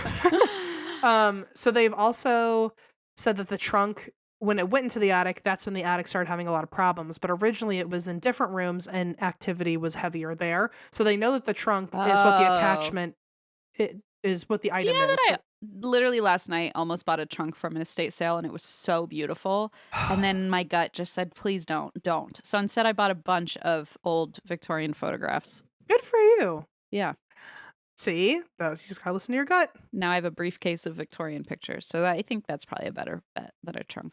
Beautiful. Less haunted, I'm sure. Well, so the trunk, knowing that that's what the attachment is, people have even moved the trunk around to see if the spirit will follow it, and it does, which is super creepy. The like meters will go off in I different do like rooms that it's and attached to this, so you can kind of like put it in the dumpster. put it out. So yeah, put it in the put it in the swamp. I don't know. Some staff say that there's actually something even scarier up in the attic than Mr. Nasty, but they don't know what it is. That terrifies me. Well, that's bad news. They said that like, oh yeah, well, you know, Mr. Nasty and I, like, we have an understanding and we don't really like each other, but I'm not scared of him. And there's something else up there that I am actually truly scared of. That's really upsetting. Well, the final thing I have for you, which I know that you'll love, is that there are I looked everywhere because I saw in all these articles like, oh, it's been on an episode of Ghost Hunters. It's been on an episode of a show called Haunted Tours. There were a few documentaries made about this house. Fucking none of them I can find online. Fucking none of them. What? And like literally like Ghost Hunters, like that's a pretty easy to find Yeah. show. Couldn't find it. But Wow. only one show was I able to find. And that is, I think, your favorite, Kindred Spirits, starring Chip Coffey. I thought we were going Ghost Adventures, and I prepared my face as such. So let me take a moment. Chip Coffey. Yes! I fucking love that show. And honestly, I drank out of my coffee mug the other day, my Chip coffee mug Mhm. that a listener sent to me, and it just got me all giddy again about how much I just love this bescarfed fellow. You know, he can you on your Etsy Beshawled? page I don't know. make a scarf and it just says bescarfed all over it? Bescarfed or beshawled? I Wait, don't know can you do a picture within a picture within a picture of like a scarf with Chip Coffey on it, wearing a scarf with Chip Yeah. Coffey on it, with a scarf with Chip Coffey? Done and done. Now that is something else, I'll tell you. Done and done. Okay, so I looked everywhere for other episodes. Kindred Spirits was the one that was most like heavily advertised, I guess. That means I've probably watched it because I have watched every episode of that show. Oh, then maybe you've watched it. But I've watched them all. I used to watch them in a drunken wine haze, so I don't know that I recall the details. But well, for those who don't know, this was like one of my first times watching Kindred Spirits. But it starts like Amy and Adam, right? It's so good, yeah. And then every now and then it seems like Chip Coffey comes in. He's not like the main he's character. like they're on call. Like Yes. he's like they're on call where they're like, oh, we got to bring in an extra and Chip Coffey in his scarf, which Yeah. makes it so much better because he's just like, I'm here, and it's like, oh, I didn't know Chip was coming today. You know, it's just so exciting. Well, before the investigation, Autumn is on the show, the employee there. Mm-hmm. She's on the show. She's immediately like, she's going through it. Something is freaking her out upstairs. We find out that it's the attic, Mr. Nasty Guy. But she's like fully panicked. She doesn't even really want to be there. So they do an Estes method, and they both are getting touched and pinched the entire time during the Estes method. But in the Estes method, through the spirit box, they get Adam telling them, hey, stop pinching Amy. And they get, no, so bad, cut her. Oh, God. Then they ask what the ghost's name is. The spirit box says, leave. When they say no, the spirit box says, that's fucked up. Okay, bro. and then they say, people are really uncomfortable about you. And then the spirit box says, fantastic, fuck you. And then fantastic. Let them think what they want. And then both of them get touched and pinched again. So they bring in the big guns, Chip Coffey with his scarf. Yeah, here he comes. And I had never totally interacted with this man before. I get it now. You get it now? He went into every room and he's doing like kind of like a drive-by medium moment. Yeah. And so he goes into a room and he's like, there's something residual here. And then he goes into another room and he goes, this isn't really a very interactive spot. And then he goes into this room and he's like, oh yeah, there's something here, but you know, it's not really that big of a deal. And then he gets to the attic and he turns to camera and he goes, hello.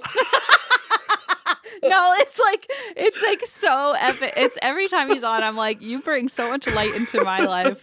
I don't know how you do it, Chip, but man, it really does brighten my day. It was also just in the gayest way, like the gayest little voice of hello. Okay, hello. And I think what I love about his role on that show specifically also is because he was in Psychic Kids too, but he I think it's Amy and Adam are so like down to earth and like very sincere and genuine, and they're great. Like they're fun and bubbly, but they're like very serious about like ghost hunting. Like they're not there to like, you know, punch the walls like some people. They're just like very like they take it very seriously and like kind of scientifically approach. And then when Chip Coffey like kind of comes in flamboyantly, it really just like changes the dynamic. Just like we need him, but the energy is the formula. Different. It's just impeccable. Well, hello. So, truly, I found her. Mr. Nasty. Hello. Maybe nice he to named meet her you, Mr. Nasty. He would probably name him Mr. Nasty. That seems like something Chip Coffey would come up with. Yeah. Well, so they go into the attic, and this is a quote from him, getting a read of the room. He says, whatever's in here is pacing or darting. It's getting irritable. Definitely not residual. It's saying, leave us the fuck alone and leave our secrets alone. Get the fuck out. You're getting its attention. He corrects, and then he says, he actually corrects me, his attention. Pronouns, Chip. Thank you, Chip. Thank you for normalizing pronouns, Mr. Nasty. And so they realize the trunk has an attachment to it, so they move it downstairs. The sensors start freaking out. The sensors turn off when they turn off intelligently when you ask it to. And then they decide that they're going to do another Estes method where Amy says that she feels something menacing next to her, like she wants to run. Uh-oh. And the Estes method, they ask, what do you want to say to us? And then the spirit box says, not telling. When Autumn says, why do you like to scare me? They hear the spirit box say, I'm sorry. And then they ask, why is Autumn the person that triggers you so much? The spirit box says, stop. And when they ask, why are you with this trunk? They hear, hit him. What? And that's the Kindred Spirits episode. So, Ugh. I tried really hard to give you a short story. It's literally been an hour and a half. I'm Listen, so we sorry. knew this would happen. It's That always is- when we watch a show or a movie about something because we just want to tell the other person the whole thing. It's like exciting and fun, and I love my kindred spirits. And Well, also, you know how paranoid I am when people are like, making nasty comments about how I don't try hard enough. So anyway, who's making these comments? Oh, Tell me. I will say, thank you to everybody who said such nice things to me. I ended up getting a bit of the floodgates opening in my DMs of people saying nice things to counteract the nasty things. So I read your messages. I really appreciate you guys saying such nice things to me. It was very kind. I was having a bit of a dark moment like a week ago, whenever that episode came out, where I said that I was getting some hateful stuff, which I was, but it has been counteracted. So thank you. Oh, good. Yeah, I don't ever Open your know. DMs. I know. I don't. But I I thought- don't think I've seen anything nasty in there. I mean, I think if I saw something that looked nasty, I would open it and read it. But I feel like people have been genuinely pretty kind. I think I luckily don't look at Reddit anymore. I thought I was safe, but I guess I'm nowhere is totally safe. So anyway, I don't know. it made me very happy to see people say nice things, but hopefully the people who don't know if I do my research or not, there you go. There's a big ass story for you. Maybe that is one day the we'll Maze have Trigger a House. maybe one day we'll have a snark page on Reddit, but I think Mm, we haven't made it quite to that echelon of fame yet. maybe not. But maybe someday, or maybe there is one. Do you need a think potty it would break be or anything? snark. Because I know that was long. Oh, I think I said something rude about Disney. Sorry. I typed in When? snark and it said I was being snarky about Disney, I think. And I was like, yeah, I probably was. Oh, I tried to see if literally there just was talked a. about Winnie the Pooh being a murderer. So And I said, I fucking hate that because I love Winnie the Pooh. So, I guess what I'm saying is take everything we say with a grain of salt. Sometimes we just say things, and maybe that's not for the best, but sometimes we say things and then forget we say them, and then I say the opposite the week after. guys, it is the perfect time starting out a new year for fresh starts. So why not kick off the year by giving your skin a little TLC? Your skin itself could be the FLT. You know what I'm saying? Aww. You could treat your skin to a scientifically proven makeover, courtesy of our fabulous sponsor, OneSkin. I'm so excited that they are a sponsor because it's all I've been using lately. Their secret is all in the OS01 peptide, a special formula whipped up after the founders tested a whopping 900 peptides. This little wonder works to turn off those pesky aging cells that bring lines and wrinkles to the party. Plus, OneSkin's concoctions are bursting with skin-loving goodies like Andaroba oil, Brew Bronco, and Moringa seed extract. These natural wonders help boost collagen. They calm inflammation, which I always need. I get a lot of inflammation in my face. And shield your skin from the daily grind. Founded and led by an all-women team of skin longevity scientists. OneSkin is redefining the aging process with their proprietary OS01 peptide, the first ingredient proven to help skin look, feel, and behave like its younger self. Get 15% off with code DRINK at oneskin.co. That's 15% off oneskin.co with code DRINK. After you purchase, they'll ask you where you heard about them. Please support our show and tell them we sent you. Invest in the health and longevity of your skin with OneSkin. Your future self will thank you. It's 2025 now, and one of my goals is to save some money because I just bought a house. Sorry, All I of- didn't mean to laugh.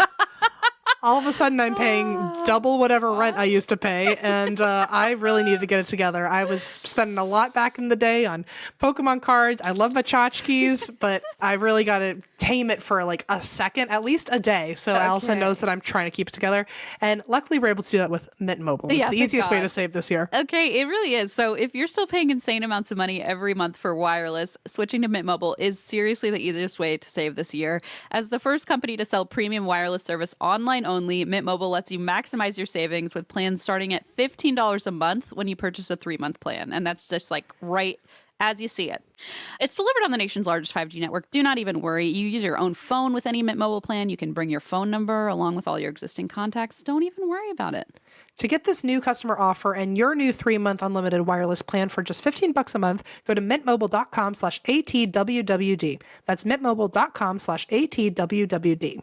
Cut your wireless bill to $15 a month at mintmobile.com/ATWWD. $45 upfront payment required, equivalent to $15 a month. New customers on first 3-month plan only. Speed slower above 40 gigabytes on unlimited plan. Additional taxes, fees, and restrictions apply. See Mint Mobile for details. This new year, why not let Audible expand your life by listening? Explore over 1 million audiobooks, podcasts, and exclusive Audible originals that'll inspire and motivate you. Just open the app and tap into your well-being with advice and insight from leading influencers, experts, and professionals. Whatever your focus or interest, there's a listen for it on Audible. You'll find titles on better health, including personal fitness, nutrition, and relaxation too. Hear ways to improve your relationships, both in your work and personal life, or how to embark on a new career strategy. If you want to overhaul your financial life or hear smart talk about investing for your future, you'll find that too. Ultimately, it's all about starting good habits. Making a positive change is the best resolution you can make for yourself, and Audible can help. There's so much opportunity and more to imagine when you listen. Let Audible help you reach the goals you set for yourself. Start listening today when you sign up for a free 30-day trial at audible.com/drink. So I have a story for you today. This is the story of Lee Harvey and Tracie Andrews. And I'm not going to give anything away because there are a few plot twists. So I'm just going to jump right into it. Lee Harvey, he met Tracie Andrews when he was 23 years old and she was 25. The year was 1994, and he was working as a bus driver in Birmingham, which is a city of over 1 million people in the West Midlands of England. Not to be confused with Birmingham, Alabama, Right. where my aunt lives. Really? Birmingham. Aunt Pam? No. Oh. Grandma Pam lives in Western New York. Uncle Wally and Tanta Angelica live in Birmingham, Alabama. Gotcha. And I don't know who lives in Birmingham, but I'm sure someone's aunt lives there. So, with that context, Tracie worked as a bartender. Again, she's 25. She's working as a bartender. She has aspirations to become a model. She'd already done some local work modeling for hair salons in the city. I mean, very 80s, 90s, like bangs, poofy hair, red lipstick, just the whole 9 yards. I'm so excited for big hair to come back. I'm so excited. I am not, because I have just the flattest hair on the planet. But, it's okay. I have the most Jewish, voluminous Mufasa mane hair. I can't wait for that to just be normal. Just bring again. it back, baby. Just a big poof. And make the change you wish to see in the world. Oh, my Come on, God. Step it up. Okay. So, Lee, meanwhile, he was described by friends as a family man. And he, as a bus driver, he liked working a local job that kept him close. He was really close with his parents, his older sister, as well as his sister's husband and child. In his free time, he was always going out with his friends. They loved going out clubbing. Birmingham apparently has really good nightlife. And Lee's friends all described him as outgoing, tall, fit, gorgeous. He was like just a hunk of a dude. I think he had one earring, and in the 90s, that was all the rage for guys. He often stayed out late, drinking and dancing with his friends. And then everyone would go back to Lee's parents' house. Remember, he's 23. And then his mother, Maureen, would make snacks for everybody. This is like 3 a.m. Like they would come home in the middle of the night. She would wake up, make them all snacks, and go back to bed. And sounds like a dream life. Seriously, what the hell? He was extremely close with Maureen, his mom. They talked about everything, including his sex life, which some people thought was a little strange, but Maureen was very happy that he felt comfortable to confide in her, even though he had a very colorful dating experience. For example, she Mr. wrote Nasty. No! Well, maybe, because she wrote in her book that Lee was a good-looking lad who'd bedded more women than he'd had hot dinners. Holy shit. About her son. Go Lee, I guess. I don't know. All right, go Lee. When he was 20, Lee and his former girlfriend, Anita, were surprised by an unplanned pregnancy, but he was very excited to be a dad. So they ended their romantic relationship, but they remained friends and they co-parented. And their daughter, Danielle, he loved her. She would spend weekends at Lee's parents' home with him, and the family just loved being together. Maureen loved being a grandma to Danielle. He was never too busy for like tea parties. I don't know if he had to go to the other room to count to 10 like I do, but Probably. probably. But he played a lot of like make believe games and just played with her, very like hands on dad. And so when he met Tracie, she's 25, he's 23. She also had a young daughter close to Danielle's age. And so they kind of bonded over that when they met at a nightclub.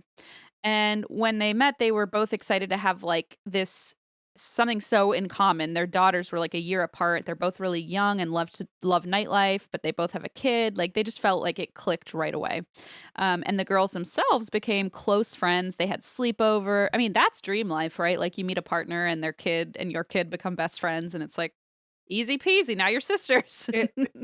Truly a dream. That kind of Just happened it worked out very well. I already knew my stepsisters before they became my stepsisters. So it was like, oh, now we're just friends who That's happen to have a interesting. new I knew my Uncle title. Wally. In fact, I called him Uncle Wally before he was ever my Uncle Wally. And then one day he married my aunt. And I said, wait a minute, You're like, does that that make worked him out a our little too actual perfect. uncle? And everyone went, oh, yeah. Like, that's weird. It's like we manifested it. That works out pretty good. Yeah. So the girls were really close. They had sleepovers and they even took them on trips together. Like I said, Lee and Tracie met in a club because they both were very like nightlife type people. Tracie herself was described as very glamorous. Remember, she had aspirations of big poofy hair, aspirations of becoming a model. She wore very like elaborate outfits. She never went anywhere without a full face of makeup. And basically people saw the two of them and said like they make a stunning couple. That was kind of the impression they made on people. Even Maureen, Lee's mom, was believed he was mistaking his attraction to Tracie and their attention for deeper feelings. Like she was like, this is a shallow relationship from the start. Let's just say Maureen wasn't so sure. Apparently, Maureen, knowing all of his colorful dating past, said in an interview that she didn't see what was so special about Tracie. Which has really got to hurt. Shots fired. Yeah, but that Lee was an adult who could choose his own girlfriends, and she was like, you know what? I'll just accept that choice. And Lee insisted that he and Tracie were in love, so his mom said, all right, whatever you say. So it was only 6 months after they met that Lee proposed to Tracie and moved in with her in her home in Alva Church just outside of Birmingham. They were both excited to settle down, focus on each other, raising their 2 daughters who had now bonded like sisters, and it felt like a perfect family. But on December 1st, 1996, a man stepped outside a house on Cooper's Hill, which is a quiet tree-lined road in Alva Church. It was roughly 11 p.m., and he had heard a woman screaming. Oh, God. He rushed to the sound and found Tracie in the street standing over Lee, who was lying on the pavement. No. Both of them were covered in blood. But Lee was dead. Mm-hmm. Tracie was injured as well. She was in shock. The man brought her inside to wait for the police and paramedics. And when they arrived, Tracie was taken to the hospital by ambulance, where she was treated for cuts on her face and 2 pretty prominent black eyes. It appeared as though she had been struck in the face multiple times by an attacker. Okay. So once she had been treated and had a chance to use the bathroom, gather her thoughts, Tracie spoke to the police finally and gave them a rundown of what she remembered happening that night. She said she and Lee were headed home from a pub just after 10 p.m. The pub was only 10 minutes from their house, along a very familiar path, and the drive should have been as eventful as always. But while Tracie apparently went into the glove compartment for a CD she wanted to play, she started hearing Lee curse like under his breath. So she kind of sits up and looks, and she sees he's cussing into the rearview mirror because there's this car apparently tailing them from the pub. And the driver flashed their lights repeatedly and began tailgating them. And when they didn't back off, Lee got pissed off and he started, brake checking the car by, slamming on the brakes as it was really close to try and get them to rear end him. And the other car started swerving erratically, honking, trying to get around them. But Lee blocked the road, and Tracie is like terrified. She's like, please just let them pass, calm down, don't get into like an altercation.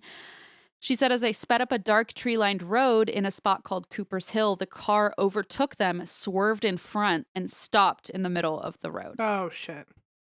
Lee slammed on his brakes to avoid a collision, and as soon as he stopped, he was out in the road shouting at the other driver, who also came out of his vehicle, which was a dark Ford Sierra. Shit. While the men argued, a third man climbed out of the Sierra's passenger seat and started punching Lee while the other driver just stood back and watched. So Tracie jumps out of the car to intervene, and the passenger apparently shouted at her, calling her a slut, punched her in the face. Tracie fell and lost consciousness for a moment and watched in a daze as both men jumped in their truck and drove off. So she reached for Lee. She felt that he was all wet, and she heard him making a sound that she later described as gurgling, and realized his throat had been slashed and he was losing enormous amounts of blood very quickly. Oh, man. In other words, that passenger had not been punching Lee, but had been stabbing him. Tracie later said she went into complete shock, but instinctively used what she had learned in a first aid course to try and stop the bleeding. But Lee had been stabbed 42 times in the head, neck, and back. His arteries were severed. He had already lost way too much blood to survive. She sat just basically cradling him for a moment, trying to comfort him. And at some point, she just started screaming. And by the time help arrived, of course, the attackers were long gone and Lee had passed. So Tracie's telling police the story, and she says that only the passenger was involved in the attack, and she described him as an older, overweight man with staring eyes. And like, staring eyes was something that like wasn't made clear in any of the articles, but I watched a couple documentaries or like docuseries or shorts on YouTube about the story, and when you watch the actual interviews with her, she describes the staring eyes and it makes more sense. Like, she basically says like he had these like big eyes that bore right into you. You know what I mean? Like these like really intense gazing eyes. And so when she described staring eyes, she kind of like did this with her eyes, which is how I kind of gathered what she meant.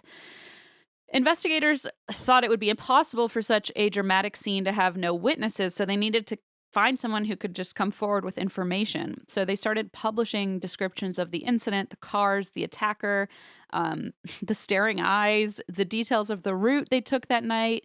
And a media storm immediately erupted around the case. They called it the road rage killing, and it was shocking. Like, people were captivated because they had these photos of this beautiful young woman. She has black eyes. She's brutalized. She's traumatized. And people were just totally taken by the story and how horrific it was. Meanwhile, of course, Lee's family is grappling with the nightmare of losing him so tragically. He's 23 or 24. I mean, he's really young. Tracie stayed with her mom, Irene, who said Tracie didn't sleep for days following the attack. At a press conference shortly after Lee was killed, Tracie held Maureen's hand. So this was Lee's mother. So Tracie's now holding basically her mother-in-law's hand in front of cameras, pleading for someone to come forward with information on the murderer. She even personally addressed the driver from that night, asking him to turn in the passenger who attacked them. And this struck people as kind of odd. She kept saying, "You are not to blame, and I know that," about the driver. What does that mean?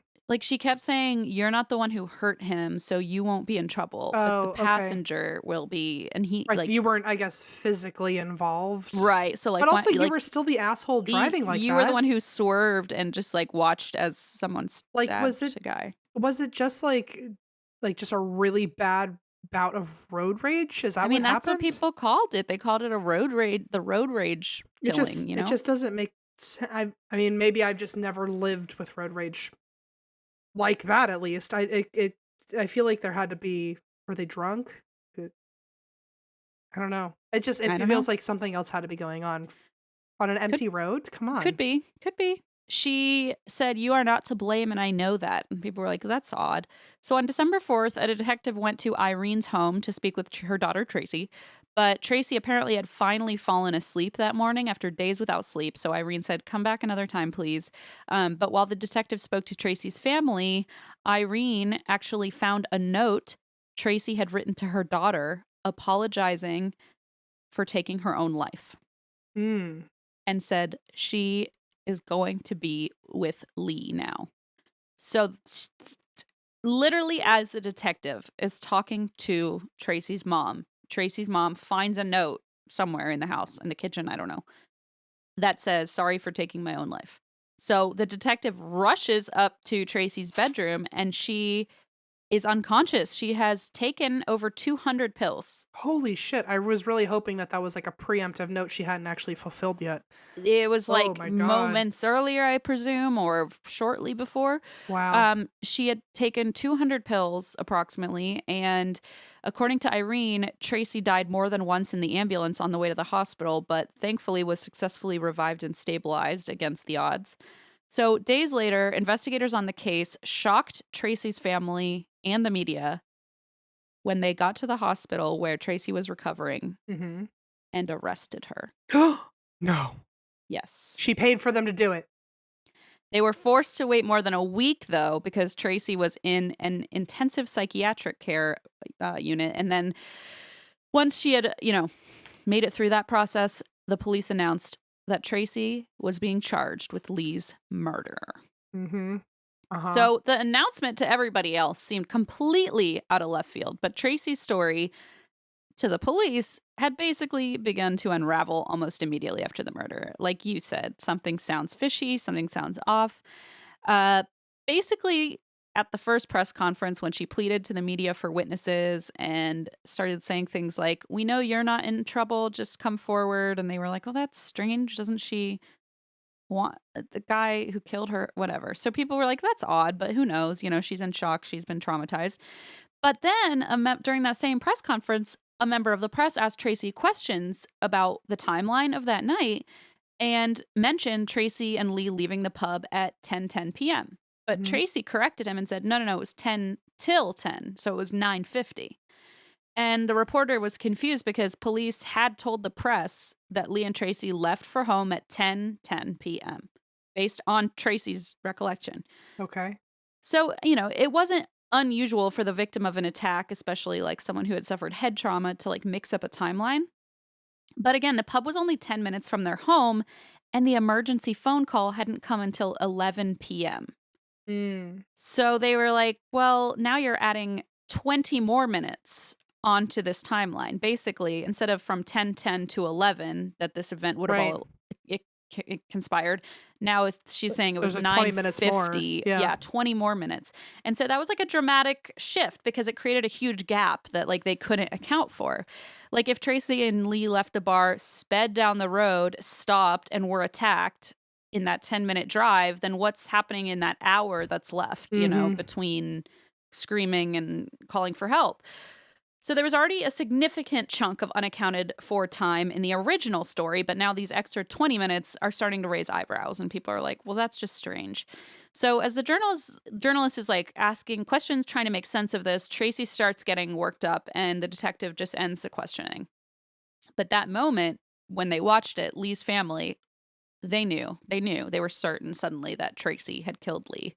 They had That's suspected wild. it from the beginning. Well, also they kind of suspected bad energy from the beginning of the relationship. Even the mom was like, "I don't know, Lee, this doesn't make sense." Yes, exactly. So Maureen, the mom, I understand why. She really wanted to believe Tracie because, like, how horrible would it be Yeah. to believe the real story? She really wanted to. And like I said, they were holding hands during the press conference. Like, she really wanted to believe her daughter-in-law. But Lee's father and sister immediately suspected Tracie as soon as they found out that he had been murdered. Mhm. Because for 2 years, they had witnessed Tracie's and Lee's tumultuous relationship. Lee and Tracie would fight so often and yell so loudly that neighbors basically said they might as well have been out in the yard screaming. They could understand and hear everything they were saying.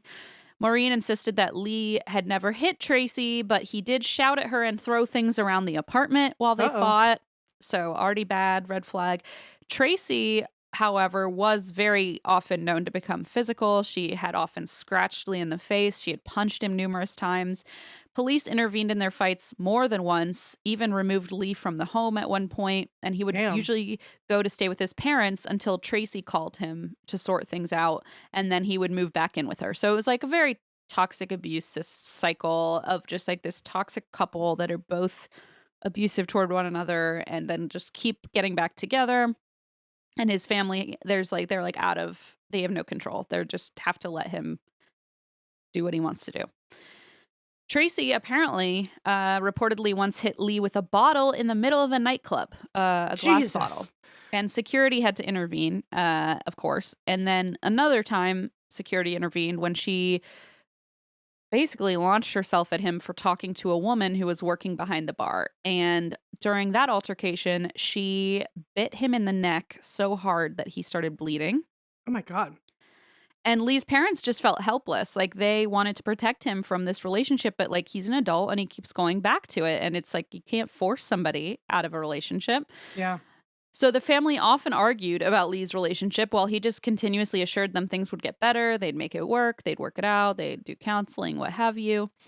The last time Maureen saw Lee, he had come over to get some clothes he left behind from the last time he had moved out after an argument with Tracie. Yeah. So he told Maureen, don't worry, I'm just back to get my stuff, and this time it's going to be good. You know? I'll drop it off next week when I'm yeah, back exactly. here again. See you in a few days. I know. It's like one of those cycles that you just hate to witness. He told Maureen he loved Tracie, things would be okay. And despite everything she knew about Tracie and the way she treated Lee, Maureen said in an interview that she wanted to believe Tracie's story. She wanted Lee to have died in the arms of his comforter, not his killer. Mm-hmm. Like, she didn't want his last moments to have been at the hands of his love, you know? I mean, that's just terrible. Mm-hmm. But the evidence just did not line up because a few things. There was a clump of hair in Lee's hand as if he'd ripped it out of her scalp in a fight. Oh my God. That's really fucking aggressive. Really brutal. There was another clump of hair stuck to her own jacket in Lee's blood. Oh. Like plastered on with his blood. Tracie said her clothes had become saturated with Lee's blood while she held him, but a lot of the blood on her clothes had been spattered or splashed as if she was in close range to blood spray as it came off of Lee. Oh, shit. Toward her. Uh-huh. There was a winter hat kind of away, like 20 feet from the car on the side of the road. It was just like kind of discarded there. But when detectives looked at it, they noticed black and white cat hair inside the hat that matched a sample collected from Tracie's own cat. And at first she was saying, that's not my hat. But when they found the cat hair, she said, oh, yeah, that is my hat. And they believed she had tossed it, 20 feet away to make it look as though there was another party at the scene who had dropped their hat. But then they found her own cat's hair on the hat. And she was like, oh, yeah, that is mine. I don't know how it got over there. Okay, yeah, not even good. Like, if you're going to pull something like this off, you have to know your own alibi. Like, think about it. It's a moment of passion, right? Like, she just was like probably in a panic. Like, yeah, I don't think this was premeditated. As much as they fought all the time, it sounds like it just went too far. So finally, after searching for these witnesses, witnesses did come forward to describe what they had seen that night, and it was not what Tracie had described. Essentially, people in the area described having seen only one vehicle, and it happened to be Tracie's and Lee's driving down the road. Mm-hmm. In fact, another driver actually watched as Lee sped by a fork in the road and then slammed on the brakes, apparently having taken the wrong fork in the road, sped backwards, slammed the brakes a second time, then sped forward again down the other road. And there was no second car, but he was driving erratically and angrily. I see. Whether or not this is what this other driver witnessed. And they said, yes, he was slamming on the brakes and driving erratically, but there was not another car involved. This was just the one. Interesting. So the two men in the car totally made up. Yeah. Okay. Yep. So when the police responded to the scene, Lee's car was parked neatly on the side of the road, as if he had parked there deliberately, not as if he'd been like stopped in the middle of the road and had to slam brakes, skid marks. Yeah, none of that.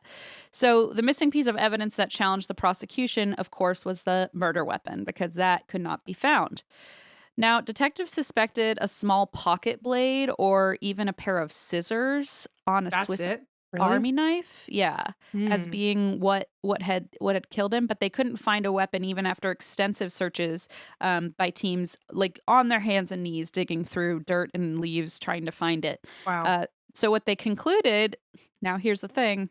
What? During her hospital stay, she went to use the bathroom multiple times. Oh. And they weren't sure why, and they believe that during one of those times she had found a way to dispose of the knife. The murder weapon in the bathroom. Um, I mean, I don't know about the 90s, but now there's those sharps containers. You could probably just, boop, Yeah. no one will know. Yeah. Biohazard. So in July 1997, the case went to trial, and despite the lack of a murder weapon, Tracie was found guilty and sentenced to life in prison with a possibility for parole. In 1999, she wrote a letter to her lawyer confessing to killing Lee. Oh, shit. Okay. Well, that ding, ding, There you ding. have it. She did claim, however, that it was an act of self-defense. Okay, maybe. Okay. Maybe. We'll see. According to her news story, Lee parked the car. Both of them got out, started shouting at each other. She said Lee pushed her down onto the pavement and pulled out a pocket knife. She said she kneed him, took the knife, and turned it on Lee to save her own life. And she also admitted to disposing of the knife in the hospital. Oh, okay. So, investigators took one look at this and said, no, because Lee was stabbed in the back repeatedly, as if he had been caught completely off guard by the attack. And she had Gotcha. come up behind him with her own weapon and had attacked him. Well, also, why is she admitting this at all? Like, I feel like this is to cover. Because now she's trying to say, oh, well, I did do it, but like, because it was self-defense, it's not the same. Because she was found guilty of murder. So she's like, yeah, okay, fine. But like, it wasn't cold-blooded murder. It was in self-defense. Get me out of here. And they were like, no, you stabbed him in the back. But thanks for admitting you did it. That's helpful. Whew, all right. In the years following Tracie's sentencing, Lee's family fought to make sure she couldn't live near them if she were ever released. They just couldn't stand the thought of her being like around in town in the same places that they were. They wanted a 50-mile buffer, but the court only granted them a 25-mile buffer. The court also said that Tracie might be allowed to visit her daughter Carla, who lived only a few miles from Lee's family, but this devastated Maureen because she was just so terrified that she would just go out for a walk and see Tracie in the neighborhood. Like the woman who killed her son, stabbed her son, and then held her hand at a press conference and lied about it. I mean, it's got to be such a mindfuck. In 2010, Lee's daughter Danielle said in an interview that she had actually found Tracie's daughter Carla on Facebook. So the two sisters who had like bonded as kids and then got like split when their father was killed and their mother went to prison, now they had reconnected in 2010. And so Danielle reached out and they spoke about their parents and what had happened. And then they decided to focus on happier topics. Interestingly, both women were pregnant and were due within just weeks of each other at the time that they reconnected. And Danielle said she hoped their futures would be happier than their pasts. But she also said there's just this like nagging, like she just wants to know why Tracie killed her father. Like she just is like, I wish I had some sort of answer or closure. But it's unclear if that'll ever happen or if they can ever make sense of the attack. Tracie ended up being released from prison after serving 14 years of her life sentence. She has since changed her name multiple times and gotten married. Upon Tracie's release, Maureen struggled when she saw photos of Tracie in the news and heard that she was spending time with her daughter and her grandkid. And Maureen said it was just so unfair that she can only visit her own son in a cemetery and he'll never meet his grandchildren. She said, I could lie to you and say I don't hate her, but I can't lie to myself and God about what's in my heart. I can never forgive her, says Maureen. You think the tears will stop with time, but they don't. Yeah, no one judges you for hating her. No. If you're going to hate anyone, it might as well be your son's murderer, right? You got a good reason to hate someone, yeah. But I want to that was the end of the story, but I want to send you a picture because this is kind of what people have started, the picture people started using of her because remember how she said the eyes, like the staring eyes or the whatever eyes. So this is the picture that went like viral at the time. Well, she's probably gotten that comment from people before for her to also, oh my fucking God. Crazy eyes. Wow. That's... You can't hide from that. You can't hide from those eyes. That's is she like on drugs or like is something going on there or that's just what she was just screaming at the press. Wow. It was during the press conference. I think she was that was during a press conference. I believe she was explaining the crime and saying we better find out who did this to my husband or my That's a frightening girl. And here's the two of them together. Okay. Oh, okay. Yeah, less Yeah, she looks terrifying. less like totally. Yeah. But still, that's wow, It's a pretty dark tale. an image I can't run from. Yeah. So that's the story, folks. Thanks for listening to another day of darkness. We deeply appreciate you, and it's a new year. We're trying to get through it. We are going on tour starting next month, which is very exciting. We have a whole new list of cities on our website, and that's whydrink.com/live. You can find us ATWWD podcast on all socials. What else? We wrote a book. We have a Patreon where you can listen to our Yappy Hour that we're about to record off air, where we just talk about all sorts of fun things. Sometimes do tarot polls, sometimes just do personality quizzes, sometimes talk about ghosts. And you can find that at patreon.com/ATWWD podcast. And the rest of it, just go to our website, and that's whydrink.com. And our most important thing to say today, which we forgot at the top of the episode. I knew it. I forgot. I totally forgot. Happy Concepisode.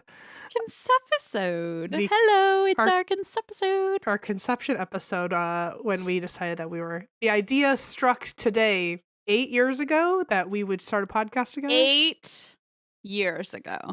I can't wait for our decade. We're going to have a party. We should have a party. We should talk to Maggie about doing something for our 10 We should have a gala. Now that. A gala? A gala. Gay. A gala! Hold on. Everybody, hold on. Write that down. We should hire Eva, write that down. Those cryptid drag queens, all that. We should really throw a big bash for our 10-year. That'd be so fun. I'm on it. I mean, I'm not on it, but I'm on it. Like, I'm on it with you. I'm on board with you. Well, happy Concepisode, 8 years of happiness with you, Christine. And officially 8 years of happiness in February. I can't believe it. We're getting there. We're getting so close, folks. And thank you. We have a third grader now. We have a third grader. And guess what? You guys made this all possible because you're the godparents, of this of Kremet, our beautiful podcast Our show. little baby Kremet podcast. Thank you, everybody. And thank you for 8 years. And we'll see it. We'll say it again in February. Yeah, we'll say it again many times. That's why we drink.